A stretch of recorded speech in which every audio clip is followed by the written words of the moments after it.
sunu réew di am ci àllarba bu jot bu juróom-ñeenti waxtu yi jotee jàpp fukki waxtu ak ñaar ci guddi ñu fiy waxtaanee tolluwaay réew mi mu doon ñetti waxtu yoo xam ne dañ fiy tënk li gën a xew wala li ñu gën a gis ci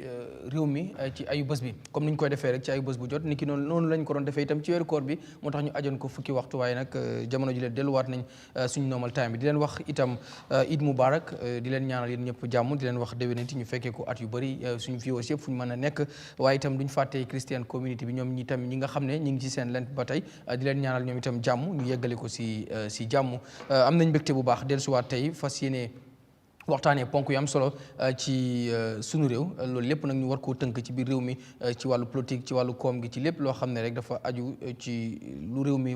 fas bëgg a déglu ndax sunu réew bu ñu sañoon ñëpp a fii nekk ndax sunu réew la tudd lépp ñëpp la waaye ñëpp mënuñu fee nekk moo tax itam dinañ fexe di waxal nit ñi wala di wax luy soxal nit ñi yéen ñuy seetaan incha allah tey jii itam dinañ fexe rek ba jox leen programme bu ama am solo seen comments si ñu ngi koy gis ñu ngi ciy bàyyi xel ndax yéen a tax ñuy def liggéey bi yéen a tax ñu fi nekk alar bu jot di fexe di leen indil ay gan ni ki ni ñu koy defee tey itam suñu panélistes yi ñi ngi fii ku ci mel ni ki nga xam ne mooy Dourdia mi ngi fi ki nga xam ne mooy Sirifo Baye Sonko mi ngi fi Tobaski Sibi Dieng mi ngi fi suñu gan gi moom itam di Kéba Cissé nekkoon Citizen Alliance léegi mu bokk ci langue gi di UDP Galas dinañ yegg si ci kanam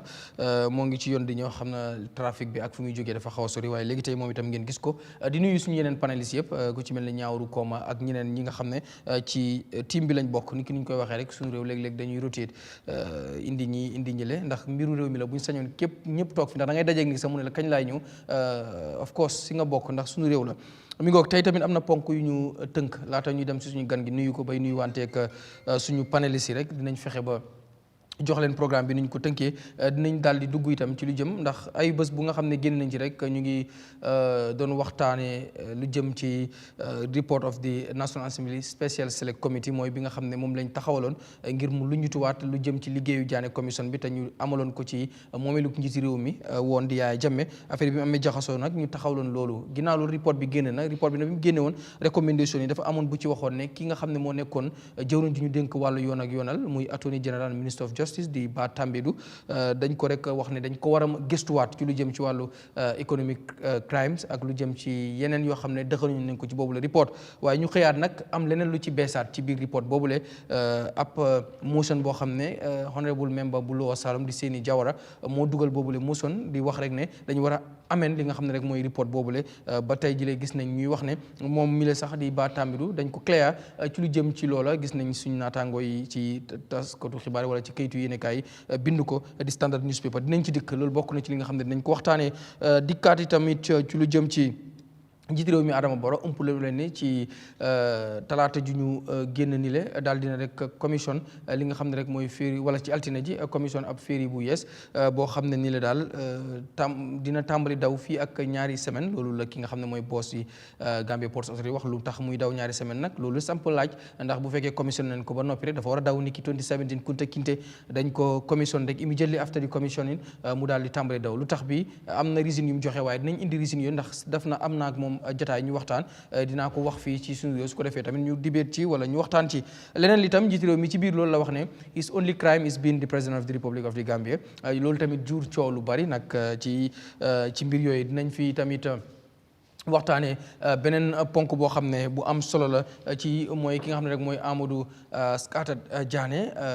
am na lu mu yëkkati kàddu jëmee ko ci NPP ne jamono ji daal nu mu gisee mbir yi daal NPP rek mooy jëmukaay bi maanaam NPP mooy mbir yi loolu noonu dinañ ko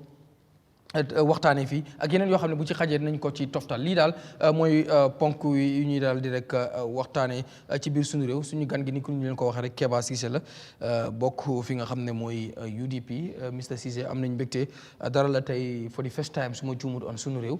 di am mbégte bu baax ci ñëw bi nga xam ne ñëw nga ko pour join ñu ma nuyu la bàyyi la itam nga nuyoo ko ñuy seetaan suñu réew jamono ji. Garmi jërëjëf. tey nag bëgg naa si ñëw suñu réew parce que programme bi dama ko dee seetaan te it's quite interesting ba pare dafa important parce que lu jëm si suñu réew rek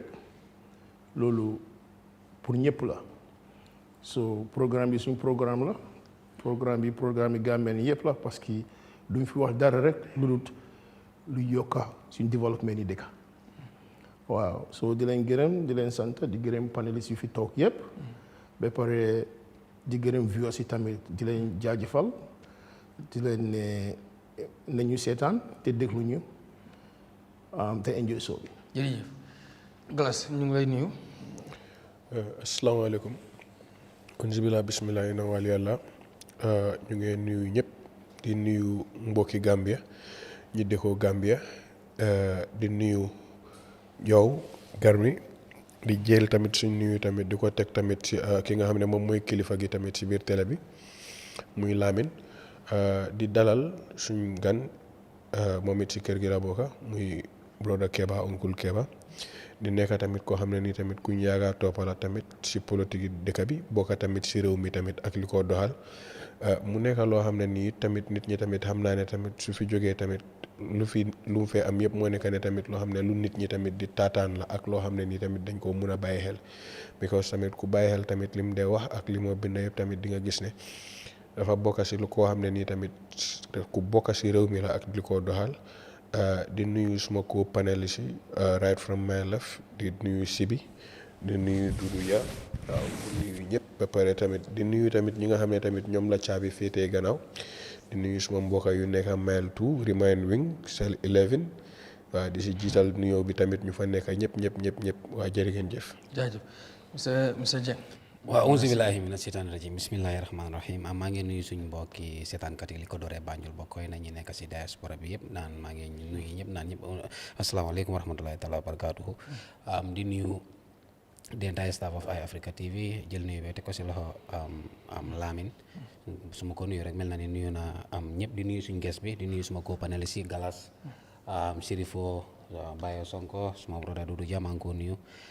di nuyu di ñaanal it ñi nekk si lopitaan yi suñ borom may leen am wér delloo leen seen kàttan ñi nekk si kaso bi comme ni ñu ko daan defee rek di leen ñaanal ñoom it suñ borom oyofal en bi di kaso moom ku tooñ ak ku tooñ ñëpp ñu ngi leen fa dëxëñ di ñaan tamit nguur gi pour ñuy speed up trial si because am na ñu nekk si kaso bi ñu def neen fa 5 years benn yoon wala ñaari yoon la nit ñu bu si kanami àttekaay so ñu gestu leen daal ñu seet ne dëkk bi ñëpp ñoo ko bokka buñ fàtte ñu nekk si kaso bi di nuyu ñëpp après ñu wax ñëpp Eid Mubarak ñu baal ñu aaxa baal neen ñëpp aaxa di ñaan nit réew mi jaama yaaga fi ni lii mënuñ ko achieve si gannaaw ay am ngiroog ngaayoo yal na jaama yaaga sax si réew bi naan ñëpp auzu billaahi mina seytaani rajiim jërë ngeen jëf Gambia maa ngi lay nuyu fay nañ la Sirifo Sonko Gambia. Yeah, thank you so much, Garme. Jërëjëf abaraka baake nata jam ko tanke to have another discussion banku kolem ulatina watin kana jank ni mul ka ñoo kontong ni mul ka ñoo hakil maya bi fana mulun doleti bari mbota sunkaro kono kar bu ñaarim ba fele fo ale sindi saloma salo keta kayrala be ala dalna man saba man zakalanke yasanna sungol muta na batolu muta mbota salo men kono ay kasal muta rinti sabande frolo ay nyamanin kafrake ay lajon sona ndie o kola rong ba fola na ko panelisto ala Eid Mubarak to you all our able guest me alon ko is my brother Keba Sise ba fola fana ko Eid Mubarak bi garma bi kachabe diala baga because famata jannala you know my friend is around Tobaski so but alors garme the only before the show start abo Tobaski ko menyo solole because Tobaski another UMC girl Yemen start in every platform they go they don't allow people to talk and then people have been observing that so B you understand I want all of us to follow the protocol na nyola moy na diamu bayal ko the viewers will listen but nimma nyola moy wrong na started wrong abe continue so anun Tobaski saying you know he always makes sense when he's speaking but I men kumas wala nyinto ko aya maintain na jiko kumas and that is not going to continue in this platform right. Go is other platform not here thank you no me attack na mola mudi boy me attack boy me attack na mola mudi boy na mola mudi boy Mr. Dia yeah do na mola baat fii beneen suñu réew programme ñi moom soo bi seetaankat yi fu waay mën a ne ñu ngi leen di nuyu di leen dalal di leen jox seen wàccuwaay di leen jaajëfal baax a baax ñoo xam ne soppe télé bi lañ surtout ñoo xam ne soppe programme bi lañ di nuyu suma naataango yi Sirifo Bayo Sonko ànda wu yàgg la ay at yu bari te ñu ngi daje di waxtaan nuyu suma brother si bi Galas ko ziar baax a baax moom suñ gan suma mag la laa mun a wax walla bii mooy ñaareeli yoon ñu ngi bokk jotaay comme daje si media bi ñu waxtaan Keba Cissé on ko dalal baax a baax waaw moom nag mu ko jox cër bu bari soo waaw ma nu ñoo waxtaanee tey xanaa su waxee rek ma ne waaw macha allah am na solo su ko defee rek ni ki ñu ko waxee rek quickly rek ñu dugg nag ci programme bi dañu koy dooree ci National Assembly Special Select Committee seen report bi nga xam ne génne woon nañ ko report bi nag mu bari lool bari yuñ ci tënk ci biir report waaye li ci gën a wala lu nekkoon di def di news mooy mbiru di former Attorney General and Minister of Justice di Ba Tambedou bi ñu waxoon rek ne recommendation bi dafa recommend ngir ñu def li nga xam ne mooy further investigation ci moom lu jëm ci li nga xam ne sax mooy criminal economic crimes yu mel noonu cooli nag juróom ñii ne ñaan di recommendations were too harsh on him yu mel noonu ku ci ak réaction am ñu bëri wax ne daf ko deserve even recommendation waroon naa gën a tof ñu toogaat ki nga xam ne mooy honorable member of Lower Salum Seni Jawara génne ne waruñoo wartu am selective justice waruñoo bàyyi Masamba jàpp Mademba ci yu mel noonu ñu ci biir motion bi muuf noonu tudd nañ ci ki nga xam ne sax mooy Dado Jallow moom it ki nga xam ne mooy di actual Attorney General and the Minister of Justice ci noonu ñu jël news bi ci standard newspaper di xamle ne moom sax di waa ji di Ba Tambedou that economic li nga xam ne mooy economic crimes yi nga xam ne waxoon nañ pour ñu def for the investigation ci moom drop nañ ko National Assembly drop na recommend yooyu loolu lañ jotee ci standard newspaper ndax amendment bi nga xam ne Seni Jawara yóbboon nañ ko di jàll na amend nañ li nga xam ne sax mooy that recommendation su ko defee ñu indi ci ay coppite ndax Seni Jawara ci boppam wax na ne ñu bari ñi ngi foofu noonu recommend nañ leen pour ñu jàpp leen waaye National Assembly bi special select committee amul sax li nga xam ne mooy that mandate Mr Cissé tey bi nga déggee news boobu wala bu fekkee dégguloo ko jox naa la news bi mooy Ba Tambedou waxoon nañ recommendé nañ ngir ñu def further investigation on him ci lu jëm ci economic crimes but recommendation boobu National Assembly drop na ko according to standard newspaper lan moo ci sa réaction ci mbir mi ndax foog nga ne def nañ what is right wala tamit ñu ngi jéem a protect ndax réaction léegi moom bari na lan moo ci sa gis-gis yow. Man suma gis-gis mooy ne I think ne National Assembly member bi is Seni Jawara, right? Yes. I think ne nuñ drop charges bi regarding economic crime bi I think ne loolu is a good very very good move because I don't think that ne I believe that was too harsh. I think that was too harsh because nekkutoon Ba rek a fa nekkoon dëgg la Ba moo nekkoon Minister of Justice at a time but then again dafa amoon team right ñu bëri fa nekkoon te responsibility ñu bëri la woon tamit teg si pour ñu oversee making sure ne Jammeh assessment yi doxal nañ ko si yoon so su ñëwee ba tollu foofu I mean issues am na problems am na gis nañ ne yu bëri demutoon si yoon but then again di ko charge moom kenn economic crime I think that was very harsh I think dropping that economic crime was a good move.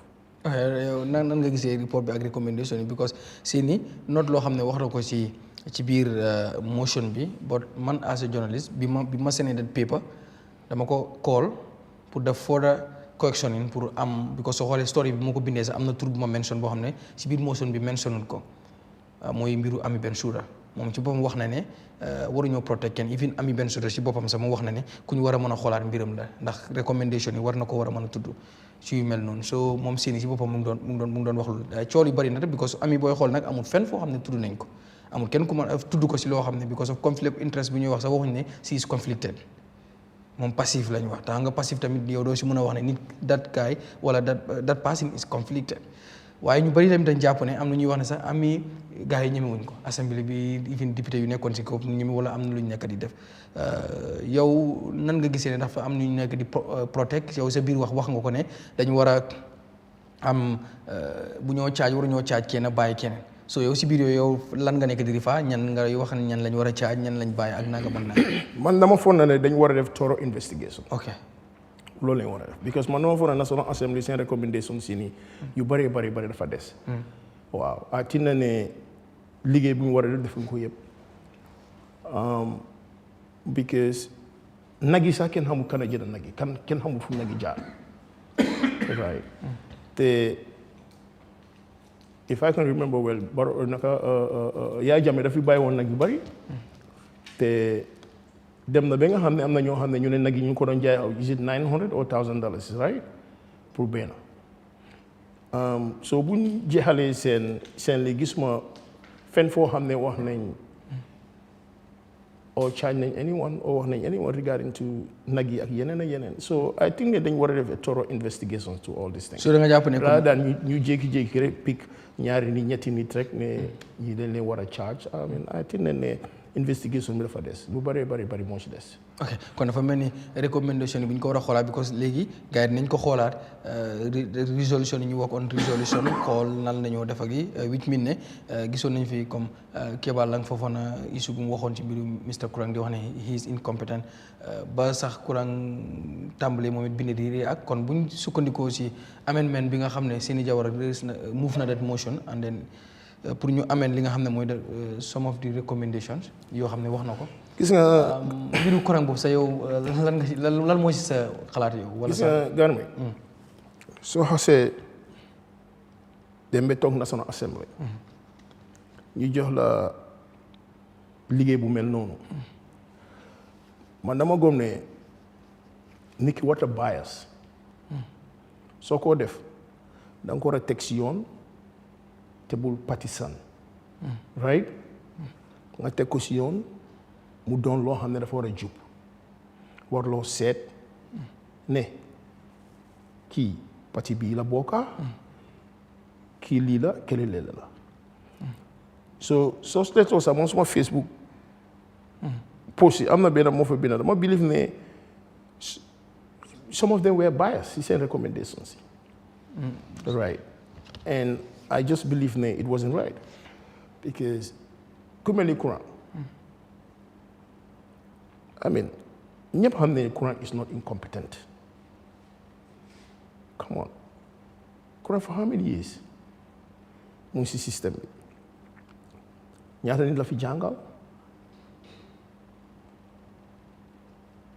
I mean nga war a mun a toog ne Kurang dafa incompetent ba pare listen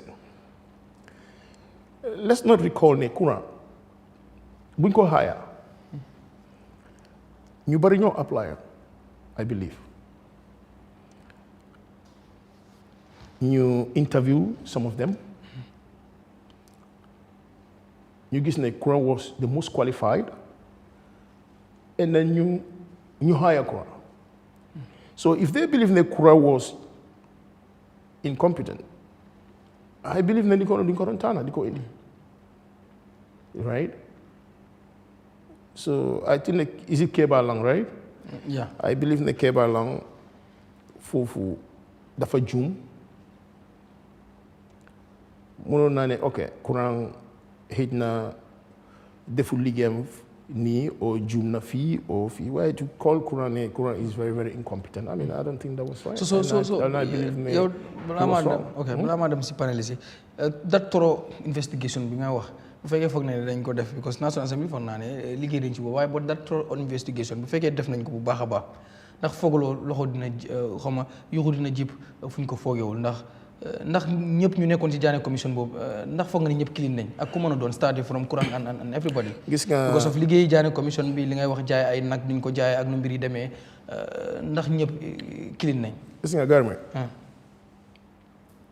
réew mi ñu ñëpp a ko bokk te ñu ñëpp a si am sooy investigate ñëpp nga war a emale du affaire yi kumba bu am ndey ak kumba bu amul ndey investigation su amee ñëpp lañ war a investigate equally right suñ santee National Assembly members yi pour ñu liggéey te liggéey bi affaire yu réew la dañ ko war a def free ak fairly. so nga jàpp ne yaa fair. right ba pare dañ war a liggéey seen liggéey ba mu mut sekk waruñoo bàyyi dara mu jàll bii it war nañoo investigate moto yëpp fu mu dugga ku ko jënda ñaata lañ ko jëndee right ak ku ko doon jaay ak si loxo yu jaar bii it catholique tamit di same thing ku ko jënda ku ko jaay si loxo yu jaar ak prices bii it kër yi bii it lu nekk transu sax Yahya Jammeh fetel yu mu amoon sax golden gonam yeeg like every single asset or every single thing loo xam ne Yahya Jammeh daf ko bàyyi gannaaw loolu yëpp tey waroon nañoo am liste bi te waroon nañoo xam tey su ne bidon yi ndox la sax bidon ndox bi de tey waroon nañoo xam ne Garmi moo ko jënda te si price bi la ko jëndee. foog naa assembly am nañ everything about right no amuñ everything. Are you sure? Yeah, of course I'm very sure because of National Assembly seen boppa tey bu ñu defee investigation am half and half investigation la ñu nit am na yoo xam ne yu bëri dañ ko bàyyi gannaaw so te ñoom dañ fàtte ne ndax dañoo teyteelu lii alali doomi Gambie ni la du alali Barrow du alali kenn si government bi du sa alal du suma alal like ñëpp a si bokka so transparency daf si war a am. so nga baal ma dafa am follow up that committee muy 7 members yi nekk ci committee boobu. da nga foog ne defuñ ñoom seen liggéey nu mu waree wala da nga foog ne dafa amoon par because that 7 members yu nekkoon ci special select committee bi di chairperson si boppam NPP la bokk waaye di député chairperson wala ku nga xam ne moo député bi UDP la bokk am na ko fa member PDOIS. Suwaybu am na fa member koo xam ne mu ngi bokk APRC muy that guy Josuwang seen naam bi am na tamit member boo xam ne kii la nuñ ko waxee si nominated member la ak koo xam ne tamit independent la woon unfortunately wala fortunately whatever dem na NPP léegi mooy that guy how to call it Jammeh right yes Jammeh waaw so da nga nekk di daawut ñu dañ doon parparloo ak fekkee parparloo am nan la parparloo bi dem kañ lañ doon féeboo man dama believe ne liggéey bi dafa des ok yes man dama believe liggéey bi dafa des man si man I mean recommendation si rek war na laa mun a wan ne liggéey bi lu bari moo ci des ok man loolu laa gëm so yow lan nga doon expect man dama doon expect ne recommendation nañ ñu jox loo xam ne tey doomi Gambie bu ko riid o ku ko gis nga xam ne digga ñii seetuñ si lii seetuñ si lale they were very free and fair right waaye man dama gis lu bari loo xam ne booleñ ko si te defuñ ko si te man dama bëgg loo xam ne lépp a si war a bokka di ko asset si yu Jammeh yi bàyyi yëpp war ñoo singular like dañ war a every single asset yëpp moo si war a bokka as I said te képp a koo xam ne tey danga ko jaay te jaayuloo ko si luwaa kooku recommendation daf leen war a laal like war ñoo bàyyi kenn and I believe ne dafa des all right Galas toogoon nañ fi foog naa wax ci mbiru recommendation wala that episode ñëwul woon but fast forward am na ñu développement bu am mooy Ba Tambedou bi nga xam ne dañ recommendé woon ngir ñu def further investigation ci moom on criminal li nga xam ne mooy economic crimes ñu toog am motion bu génn seeni jawra ñu wax ne drop nañ li nga xam ne mooy that those recommendations bu ñu tegoon ci kawam standard moo ñu ko xamal yow noo ko gisee yoon la ndax yow da nga jàppoon ci ne recommendation yi dafa xaasoon ci moom wala yow lan moo nekkoon sa reaction force bi nga ko dégg ak naaw change of events yi nga xam ne xappul na di la gërëm ci laajte bi di wax ne comme fii ñu ko gën a xamee su fekkee ñu ngi nekk ci functional democracy nit ñi dañ dee wax ne democracy is the government of the people but I think what is happening in the Gambia when it comes to this country this is the government of some people man nii naa ko waxee because ñun suñ loi bi dafa am ñum dee protect si élite si am ñeneen ñoo xam ne nii ñun loi bi si Gambia it's very hard to say waaye daan yuñ dee teg yëpp dañ ko dee teg pour daan néew ji doole yi waaye amul fenn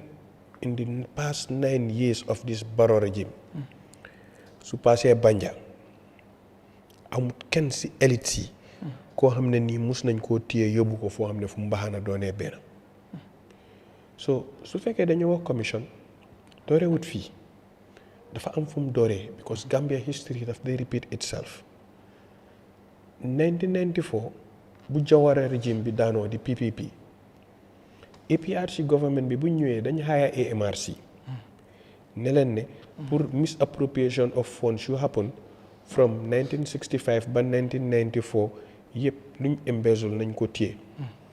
AMRC moo recover funds yooyu noonu buñ paree dem Dipakunda si ron guy bu mag bi foofu lañ teg bagage yi yëpp pour jaay ko excluding all civil servants at the end of the day $125 million moom lañ amoon that was in 1994 75 million of it dañ ko jël dugalaat ko si government coffers and that was even a dictatorial regime ñoom ñoo defoon loolu jël 75 million of that 125 ñoo dugal ko léegi ñu ñëwaat after 2016 the same Jammeh ak assets yoo xam ne nii moom am na ko ñu ñëwaat ñëw tegaat ko si biir table bi lu ko gën a indi moom moo nekk ne lu trigal yi yëpp mooy Moustapha Swandi Dabo bu mu bindee because investigatory journalist la mu dem binda ne these assets we are sold for a song fekk kurang yàgg na koo wax Swandi ñëw as an investigatory journalist ñun gala ñun ñoo jóg pour protest ñun lañ téye loolu moom moo éteki lii jox ko hype bu mu am ba tey things mu egga fii so kuy xool things yi ñun we are at the thick of things and we will be coming out for a press conference before taking another step ñun gala as a movement so nga xool kees yi baa ak nu mu demee nii yëpp léegi ñun ku ñoo prosecute ak ku ñoo baalal ak koo xam ne dañ koo teggi tuuma loolu citizenry bi bugguñoo dégga loolu xam nga lu waa réew mi bugg a dégga fan la seen alal dugga because léegi su fekkee ne xool nga ko nu fa things demee yëpp moom moo nekk ne lu nit ñi di ngunu si biir dëkk bi moom moo nekk ne fii jaaykat yi ñoom ñoo jëndaat bagage yi soo ko xoolee 22 years bi lu nit ñi doon struggle lépp dafa mel ni people were even envious of Jammeh and the luxurious lifestyle that he had but they were not fighting in order to improve the living conditions of the Gambian people ñun nii lañ ko jëlee fu mu nekk full list mënuloo koo provide ku jënda mënuloo koo provide soo demee ba jàppa benn nit ak ñaari nit def leen scapegoat tey within 24 hours nga ñëw daajiwaat li fen boobu noonu it shows you ne Gambia is not a serious country even lii su fekkoon ne beneen dëkk la ndikoon time bii nii nit ñi génn nañ si biir tali bi ba government bi si boppam mu génn but they are all protecting themselves xoma jib dañ ko jaayee $20,000 am na moto yoo xam ne ni it's costing more than $1 million ñu jël ko yóbbu ko Sénégal change ko ñu jox leen ay pick-up ñu ñëw indi ko waaye booy ñan ñoo jël xaalis si Gambia bi gis nga man su fekkee ne da nga wax mbiri Ba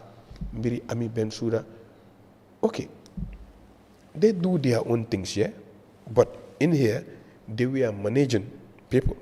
people's funds or people's wealth comme nu ko kurang de waxee this is a generational wealth xaalis bi mënoon naa jël mu ñëw transform Gambia but sooy xool Ba diggante Palmarin ma dem si kanam dañu wax ne moom ak Binta ñoom ñoo ko jël lii la nit ñi di wax ne at the end of the day yow da nga mun a jël ay land yoo xam ne nii su ko defee yow ñu ñëw déclassify lands yooyu noonu su may jël lii yëpp dañ ko pàccoo Jawara bu mu toogee after 10 years by 1975 Jawara extend na Banjul create first estate muy Tabakorot ñun ñëw yi doole ñëpp ñun suñ kër sa foofu lañ génnee si luwaas ñu am suñ first kër Tabakorot through Jawara Yahya Jammeh bu mu xaalee Coastal Road bi def na fa affordable housing néew ji doole yëpp foofu lañ dem ñëw dëkka but boy after 10 years boy Barrow what élite si rek nga dee gis ay Kalidou Wage nga dee ñëw gis fii Fouta Enterprise nga dee gis fii Jah Oil nga dee gis fii te soo ko explainer sax ñu ne da nga iñaan waaye si ko alali jàmbur yi but these people have bastardized people's wealth in this country and nothing has come out of it in this country léegi lu nit ñi di bëgg a wax bëgguñoo xam kan moo tooñ xam nga nit ñi lan lañ bugga fan la seen alal dugga but commissions are repeating themselves again because danga dee xool ne ñii ñëpp nu gaay dee nekkay di yëpp si masses yi dañ dee am envy towards the petit bourgeois yow soo waxee gars yi Fajara yi fii next minute nga dem bil fa $2 million home biir Fajara you want to be their neighbor you have always been envious of these people since sa time yi xale yow yaram bamba fii rek nga dëkkoon si gannaaw estate bi si benn 15 by 15 man suma mag dafa am kër suma yaay am fa kër but li ma laa explainal moom moo nekka ne foofu town la am naa fa street boo xam ne li ma laa explainal moom moo nekka ne ñu jiite réew mi dañ yab Gambians yi because gis nga baa luñ ko vindicaté baa luñ ko indee fii Ami Bensouda luñ ko yóbboo fii luñ ko indee fële gis nga left to the Gambian peoples alone they do not care about these people ñeneen suñu leen rombee sax bugguñ leen a xam wala bugguñ leen a nuyu xam nga léegi lan la kenn mënut a dem fekki Mohamed Dia fu mu toog mu ne ko ne nii demal génnee xaalis because he is running a private business nobody says that to tough but if you manage what belongs to people then people deservedly have questions to ask you and you need to answer but soo demee ba xool ak lu la courant wax yëpp ok courant man jàppewu ma woon sax ne dafa incompetent man dama foogoon ne inefficiency nit ñi dañ ko dee mën a jaawale but inefficient da nga ko dee mën a def waaye still mun naa fekk nga competent because dañ ko dee mën a jaawale but problème boobu noonu su demee ba happen lii in a serious country ñu bokkoon foofu noonu yëpp dañ leen waroon a jël ñu yóbboogum leen meeltu tegagum leen fa. ok mooy ñu nekkoon si Jani commission. everybody including Ba including Ami Bensouda including Kurang my friend including everybody but yow mënuloo ñëw jël alali dëkka over $1 billion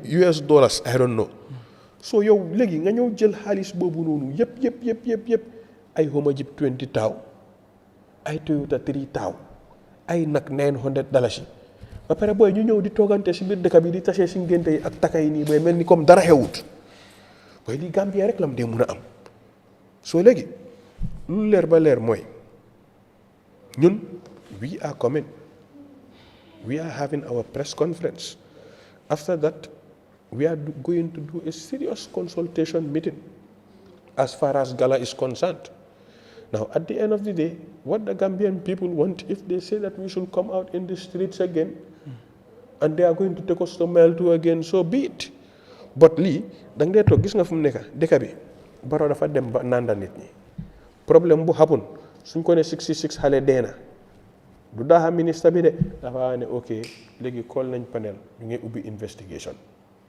su ko defee yéen ngeen giifal mu continuer lu mu def. ok ñu ne xaalis bi am na boy which means ne Barrow sax it was not on top of things mu ne moom bu mu déggee ne moom musuta xam ne alal bii nii moom moo réer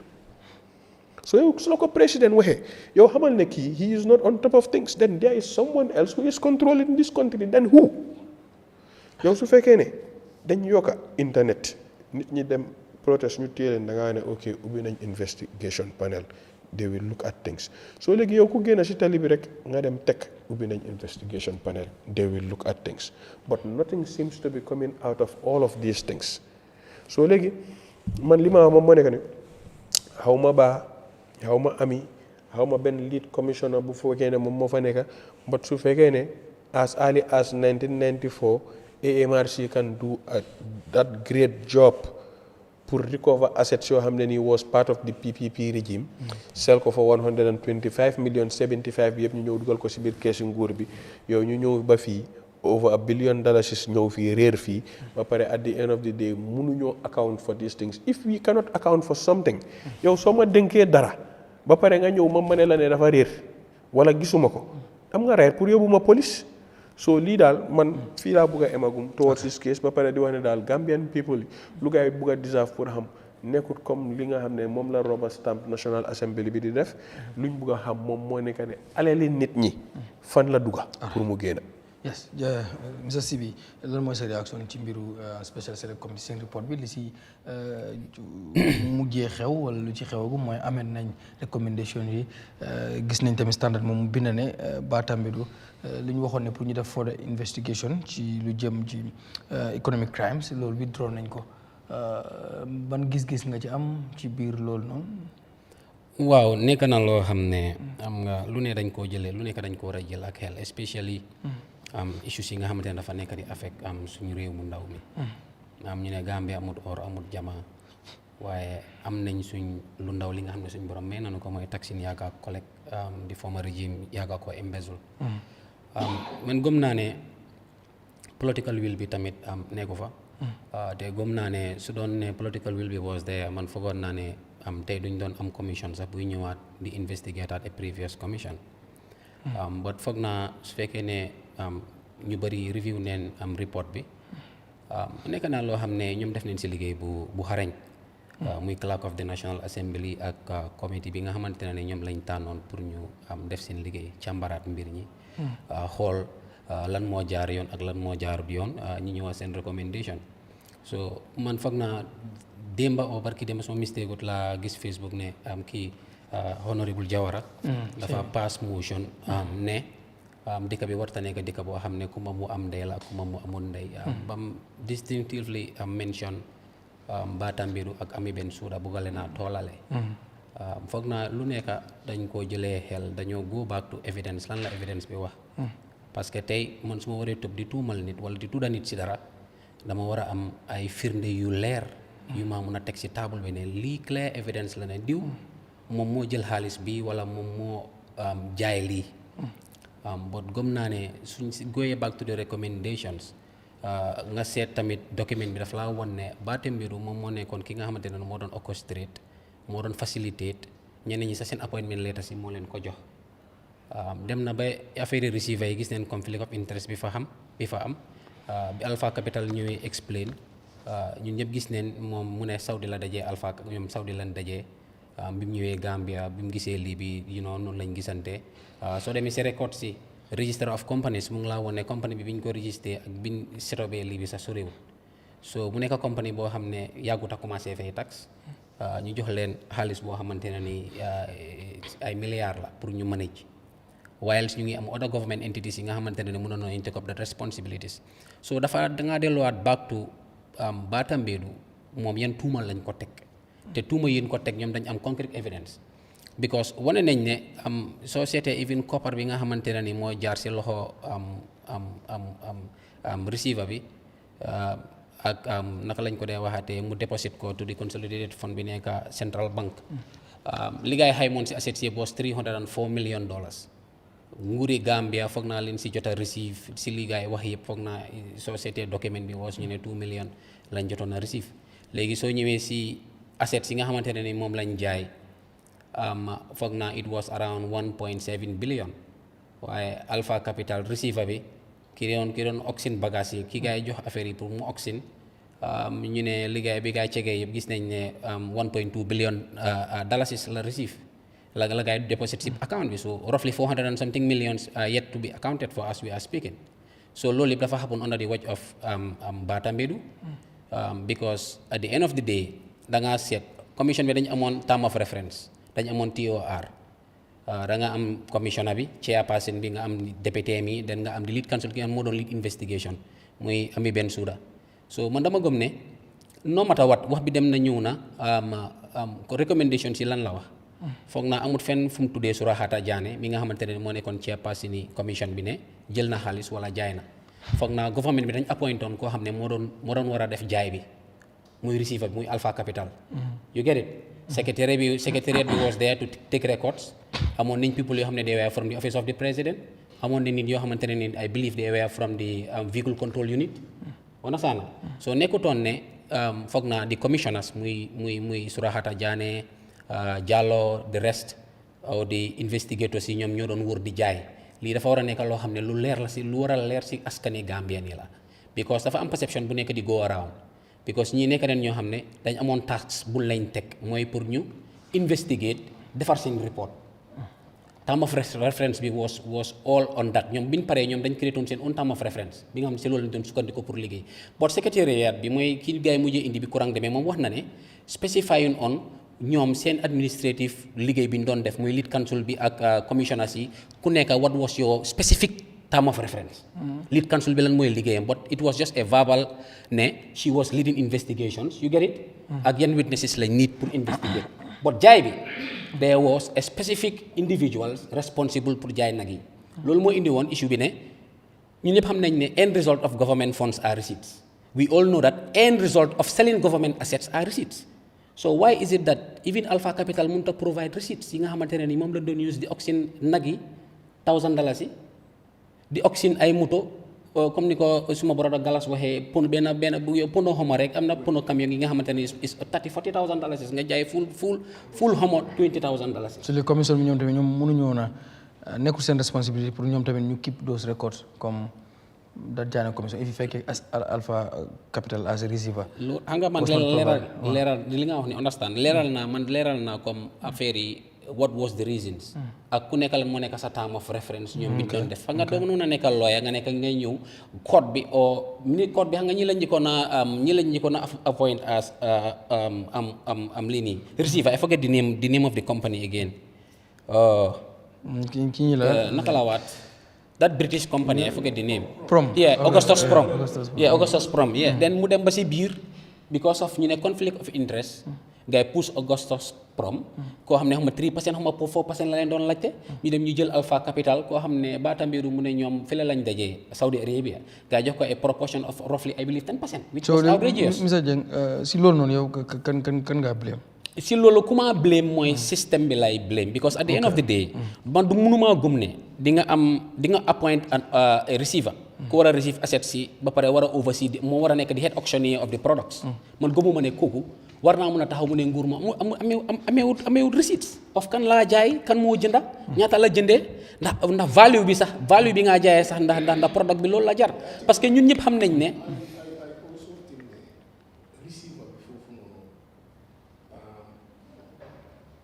problème itam foofu la nekk because receiver bi tamit you cannot be selling people's stuff ba pare yow nga ne yow gaadawuloo benn receipt I mean and also sax war nga am value of the product I mean lu mel ni so why an institution like Alpha Capital I mean government even the government's vehicle control unit was there government ñoo yóbbu woon Rolls Royce yi Galas di wax ne ñoo ko bi woon Dakar benn compagnie moto bu link to Macky Sall kooku leen yóbbul Rolls Royce yi moo leen ko ci ñal with pickups so you get what I'm talking about so dafa la woon ne government ñoom yóbbu woon nañ fa seen nit ñi they were people from office of the president ñoo doon oversee sales because government cannot give you receiver bi kii tamit wax na receiver bi alright bu fekkee receiver bi was not keeping receipt wala records whatever ndax moom rek moo responsible pour mën a keep records si lu jëm si assets yeeg fu ñu ko jaayee ak ñaata lañ ko jaayee ak yooyu ndax ñeneen ci biir commission bi waruñu woon a jël loolu tamit pour bu fekkee ñoom dañ ñëw pour xool càmbar pour teg lépp ci yoon for transparency because dañ bëggoon a xam Jammeh alal dem ji fan la ko jëlee. waaw Garmi leneen lu ma si bëgg a yokk am na tamit ay document boo xam ne dafa missing from the report. because am na appendix boo xam ne foog naa commissioner si amoon na lu ñu compile. boo xam ne ñu ne still it is missing bu amee woon foog naa some of that I believe a snapshot of it mooy bu gars yi galas yi génnee ba gars yi gala yi bi ñu génnee demonstrate a snapshot of that la gars yi release. but amoon na a snapshot boo xam ne it was compiled I believe through the commissioners bi gars yi attached with the report that appendix is missing. And what was that? The ministry moo ko war a release the Ministry of Justice but they just released a snapshot of it so li ma bëgg a ñu gën a understand moo nekka man gëm naa ne Jammeh commission bi defoon nañ liggéey but liggéey bi ni ko gars yi waroon a defee Gambie ni ñu ne ñoom they were not fully satisfied but man dama gëm ne ñoom def nañ seen liggéey as investigators investigate nañ yëgal nañ nguur gi ñaata account la Yahya Jammeh amee woon yu gars yi freeze yëgal nañ nguur gi ñaata nag moo available yan la fa gaay fekk parce que après bu ñu faatee ñii dañ commencé seen liggéey foog naa 6 or 7 months after bu Yahya Jammeh leave office some of these materials some of it have been started to be dilapidated nag yi waxoon bi ma seetaanee commission bi ma ko doon fulo ñu ne nag yi balaa gaay di ñëw fekk ne majority bi dee na bon naka la nag yooyu dee because foog naa alali government su dee nag bi su dee wala ne na nga war a take pictures for reference but still ñi nekkoon foofu di gàtte nag Yahya Jammeh yi mënuñoo génne a single evidence buy wane ne nag yi lii moo leen jot wala léeg moo happen so yeneen matériel yi nga xamante ne ñoom commissioners yi loolu lañ fa fekk ñoom Soroxaata mi nga xam moo jiite Jaane commission bi Soroxaata Jaane ñoom fi ñu kikkee start mooy yan assets lañ fekkoon intact yan assets lañ fekkoon in place ñoom foofu lañ tegee charge te gëm naa ne they are senior counsels of this country musu ñoo gis fu ñu involvé seen bopp into corruption ñeneen ñi ñu ngi bokk ci ay board of directors in international organizations ñu nekk well recommended and well respected attorneys but leneen li ma wax mooy jaay bi dafa am specific body boo xam ne nguur gi ñoo ko appoint pour mu def jaay bi bu ñu fàttee Supreme Court mu appointoon Augustus Prom pour ñu oversee yangum alal Yahya Jammeh yi ba commission bi su waree start then they can proceed with the sales bu ñu fàttee loolu man I think ne problème bi ok lu waral problème bi yëpp ñaari affaire la mooy receiver bi ak attorney general government no maa ngi ñëw and government bi tamit ñoo xam ne ñoo waroon a work with the receiver together. There were some intelligence officers were there. Well, maa ngi ñëw ñoom ñaar ñoo waroon a liggéey. The secretary was there to take records. Ok ñoo war a liggéey xani naan ba nga xam ne every single item bu receiver bi jaay receiver bi dafa war a am receipt am ñoom dañ war a am duplicate of a receipt receipt si 3 la war na nekk. loolu la receiver bi dafa war a am benn ku jënd dafa war a am benn government bi dafa war a am benn. So lii mooy indi transparency. lii receiver bi bosam su réeree sax ñoom dañ ko provide their own receipt. moo tax ma ne la report bi even report bi am na liste am jaay jëndakat yi. So government bi bu gala génnee. That snapshot bi gars yi génnee is from the report. But they did not release everything. So Garmi pour ma daaneel leneen li ma bugg a yokka galas am na lum si tënk tuuti. ne affaire secrétariat position bi xam nga ñeneen ñi nga incompétent ñeneen ñi nga inefficiency man dama gëm ne si inefficiency because of ñun ñëpp xam nañ ne suñ waxee ne pour war a nekk secretary is the secretary of a commission man gëm naa ne the best position for Kurang should have been to manage the funds because moom accountant la loolu la gën a jàngal loolu la gën a focus on you get it but gëm naa ne he is an administrator understand na administration ñu bëri ñu ngi si government bi bokk na si ñi nga xamante ne daf leen lecture ñoom ne tey ñu ngi hul senior government offices but gëm naa ne the best position for him within the commission su fekkoon ne there should have been an accountant position I believe that should have been the best position for Kurang but not the secretariat because of lapses yooyu noonu because moom he is the chief recording officer as a secretariat moom moo fa nekk jëndaa jaay yëpp su ko mënta attend dafa war a delegate somebody kuy war a take records receiver bi take records the people from the vehicle control unit of the government ñu take records you get it but man gëm naa ne records were been taken because of report bi dañ ko compile with an appendix boo xam ne mu amee records yi bi gars yi gala yi génnee a snapshot of that record was from the report boobu la ñu release they don't release everything all right thank you so I mean Sonko you want to tell me the government is dafa am they're hiding something it's all right okay it's all right Mr Sonko yow lan mooy sa réaction ci mbir mi léegi ba wax nañ ne drop nañ wala withdraw nañ that recommendation bu ñu tegoon ci moom about for the investigation ci lu jëm ci economic crimes lan mooy sa réaction ci mbir mi comme nu ko Galas waxee moom mooy bu ñu nekkoon ci serious country moom ñu nekkoon jaane commission ñëpp dañ leen tegagum mayel tout moom ñu kii. Yeah, thank you so much.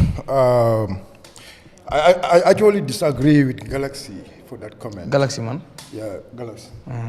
Yeah, I really disagree with my brother. Okay. Wow. I'm going small while you nigga gala,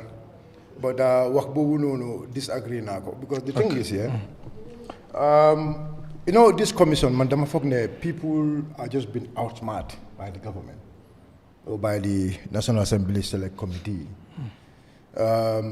Jana Commission, ñun yëpp xam nañ ne it was 2017 or 2018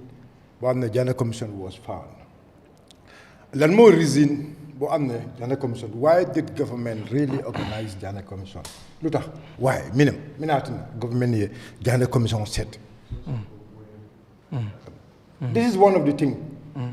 mais yaa lon ko all of us need to actually look at very well because the thing is Bilay ñu am won so way Garme the commission was going from its start time mu start commission bi mu ñëw dem we did not hear any problem kenn déggul benn problème ci commission in terms of proceeding in terms of witness foog naa ne I don't think we had any problem between the staffs working at the commission come on the staffs who were working at the commission during the proceeding of the commission kenn déggul ne ñoom ñoom ñu ngi xeex kenn déggul loolu ñu waxante dëgg ban time leen gis ne ñu start di am problème mooy time bu start di jaay time xaalis but in terms of investigation in terms of proceeding kenn déggul benn problème time bu start ay jaay bi because the commission like from that time up to the time we start process we can waxul ne oh Mr. Secretary oh Mr. Lead Counsel oh Mr. Commissioner you are not competent or you are not doing the job kenn waxul loolu fii but then dem ba time you start di jaay halal government that was the time problème bi ñëw lu tax problème bi ñëw because luñ dégga mooy ne the secretary of the commission have a problem with the lead counsel of the commission. So you decide one of them must go. But bala lolu nako waxat we did not have any problem. Time bu problem bi ñew moy time bu start di jaay nak. Jaay bi nak secretary bi lu wax at the commission. Moy ne it was the commission, the Jammeh commission, because the commissioners have the powers of an high court judge. It was the commissioners who gave order. ñoo joxe order pour ñu start di jaay. First sell buñ def, first jaay buñ def mooy the tractors, 40-something tractors boobu lañu jaayoon. That 47 tractors balaa ñu jaay ko they follow procedures. Ban process lañ follow mooy they hire evaluator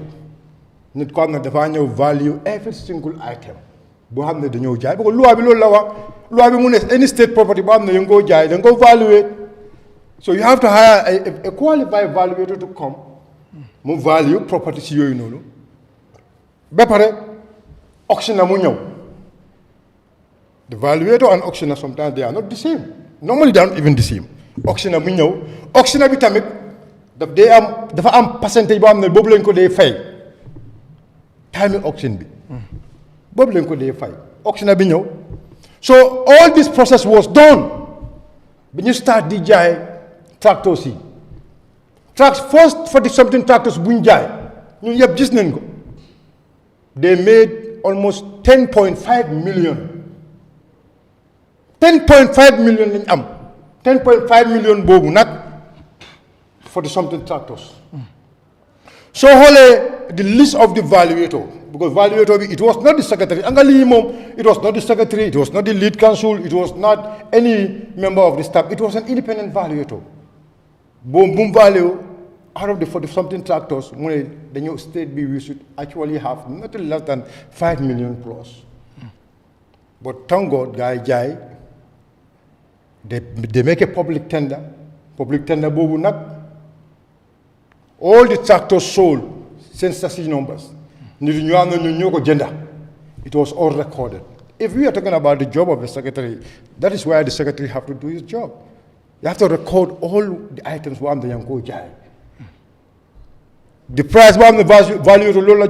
you have to make sure that nothing is sold below the price of the valuator. If you have any order there. Bobunak definitely low. And they have a profit of almost about 5 million. That was the profit they made in the 4 sales. After Jai Bobunak, time boobu la problème bi start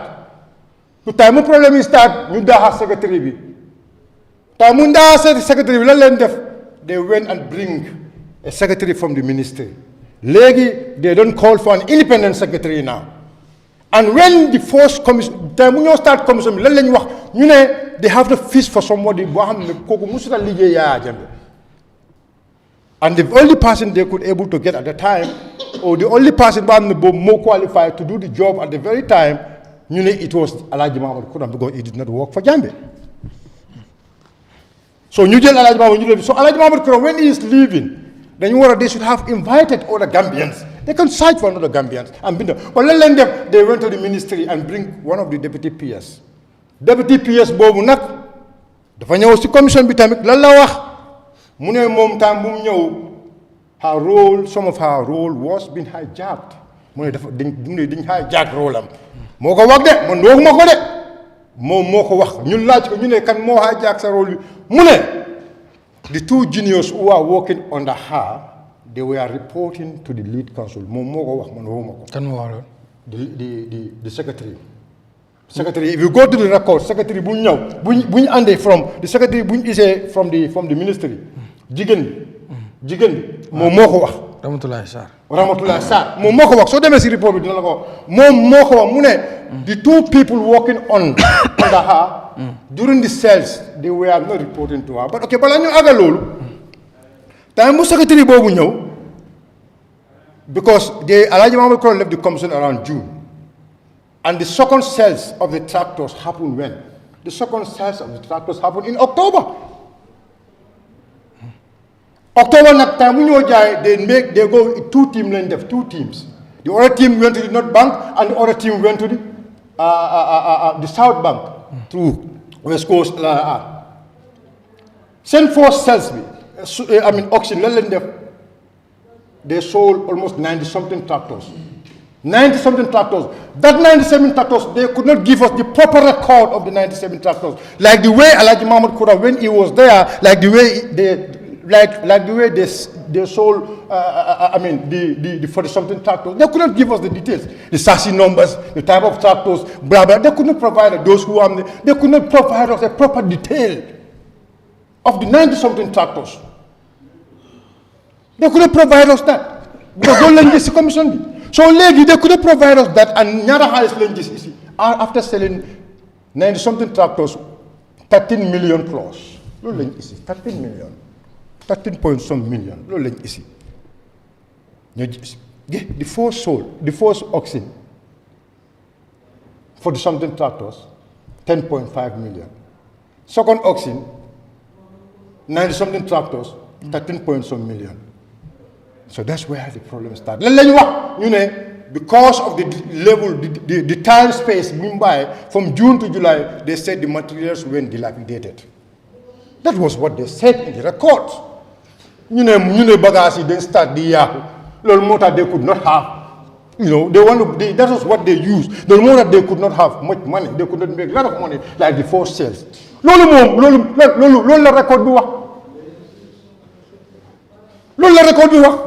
So legi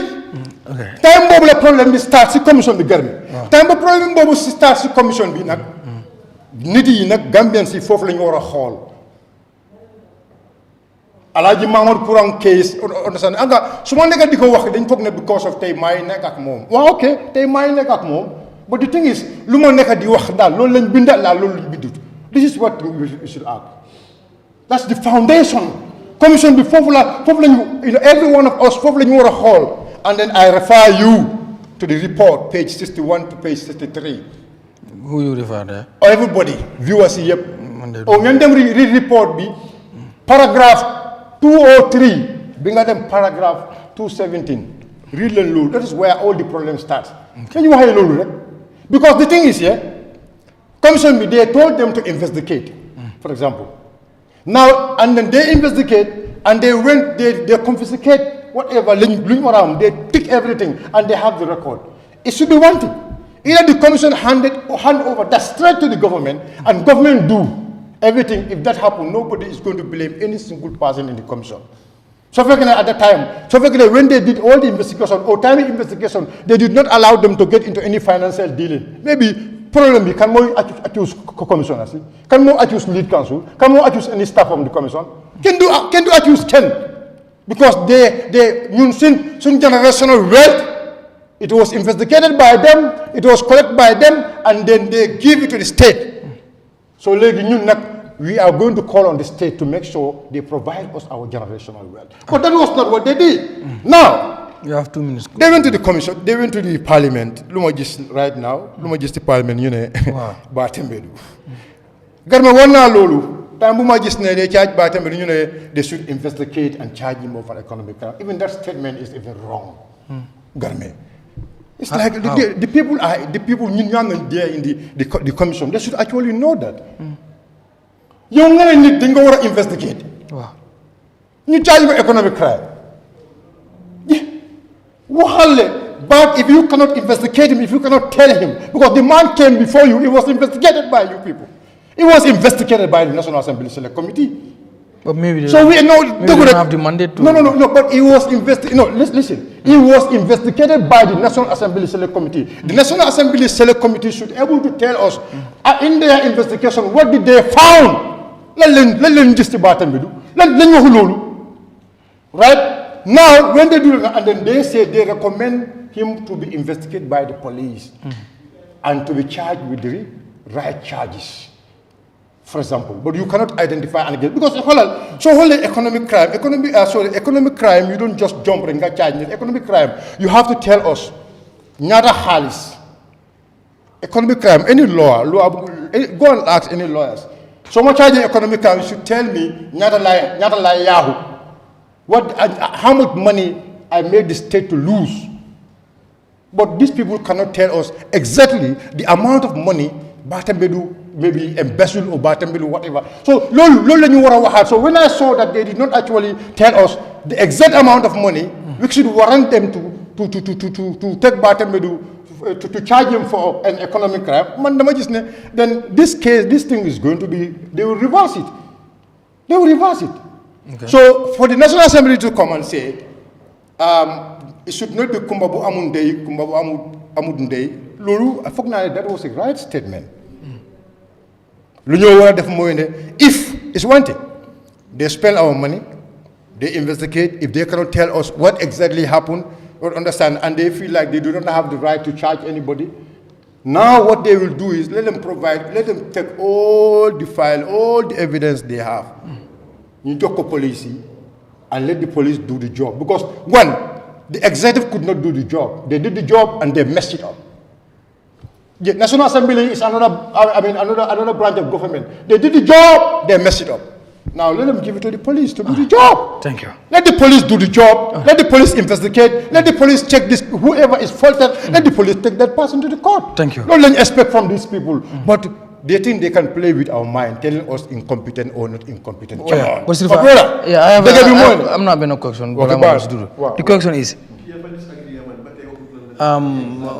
No, okay. No, you don't disagree. No, so I'm going to disagree. No, you don't disagree. The entire staffs at the commission. No, he said the commissioners, the secretary, Ba Tambedou and others, those people need to be taken to mile 2. Why should they take them to mile 2?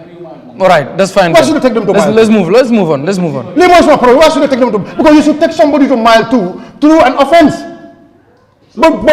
no, you should take. No, I am not saying no. Hold on. Offense. Not the mile kuneka. What is their offense? You must tell me, Kuneka, what is their offense? Because my man, these people you know the Quran is incompetent also. But they did not tell you. No, I'm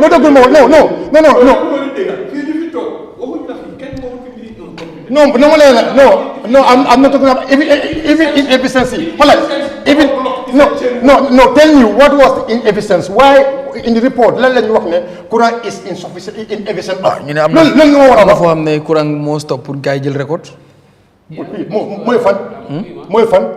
No. Did I go to show us that? Did I go to show because Jai what happened? Sitan Quran. Quran was able to provide all the records. Let them tell us. Quran Jai says something different. And he did not provide records. All right. Report we say something different. So we are not talking about no report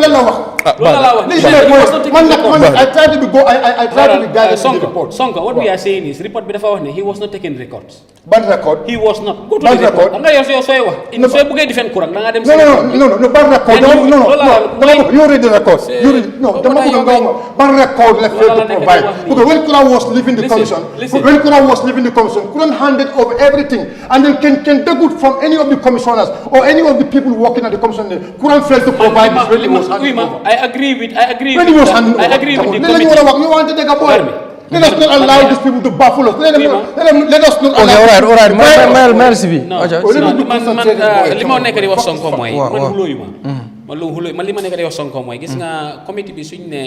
ñoom dañ gis ne am Kurang dafa incompetent. They were basing it on Kurang was not taking accurate records. Understand? But accurate record. Ma ñëw xaral da nga dem si report da nga lo report. No, yow wax ma agali. Because dama la wax man dama la report bi gis ma ko fen. Wa xaral ma ñëw bro, ma ñëw. May ko sur Kurang. Leneen li ma nekk di wax moo nekk gis nañ ne moom naka lañ ko dee waxatee there were even some John Deere tractors yi nga xam ne Kurang ci boppam mu ngi ko doon jaay yoo xam ne they were not scrap te John Deere di ci pawan boo xamante ne daw na Gambia 5-6 years is costing $1 million plus. Kan moo ko value? Kan moo ko value? Silvo may ko please. Kan moo ko value?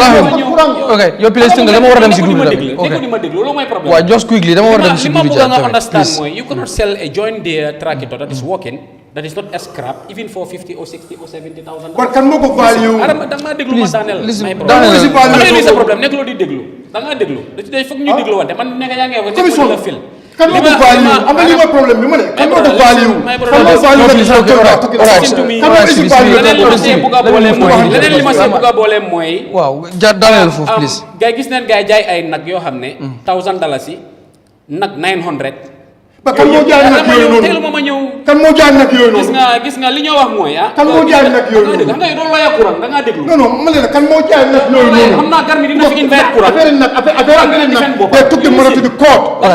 it was the Senate department who gave the order for them to Senate department we are analyzing what the report says. This is a simple common sense. Kurang was not part of the sense of the cows. So buggee nekk lawyer Kurang da ngeen a dem. No, but Kurang was not part of the sense of the cows. Yeah, but listen to him moom tey mun a wax after nga wax. Waaw soo ko déglu kan mooy xam la ngeen nekk di wax.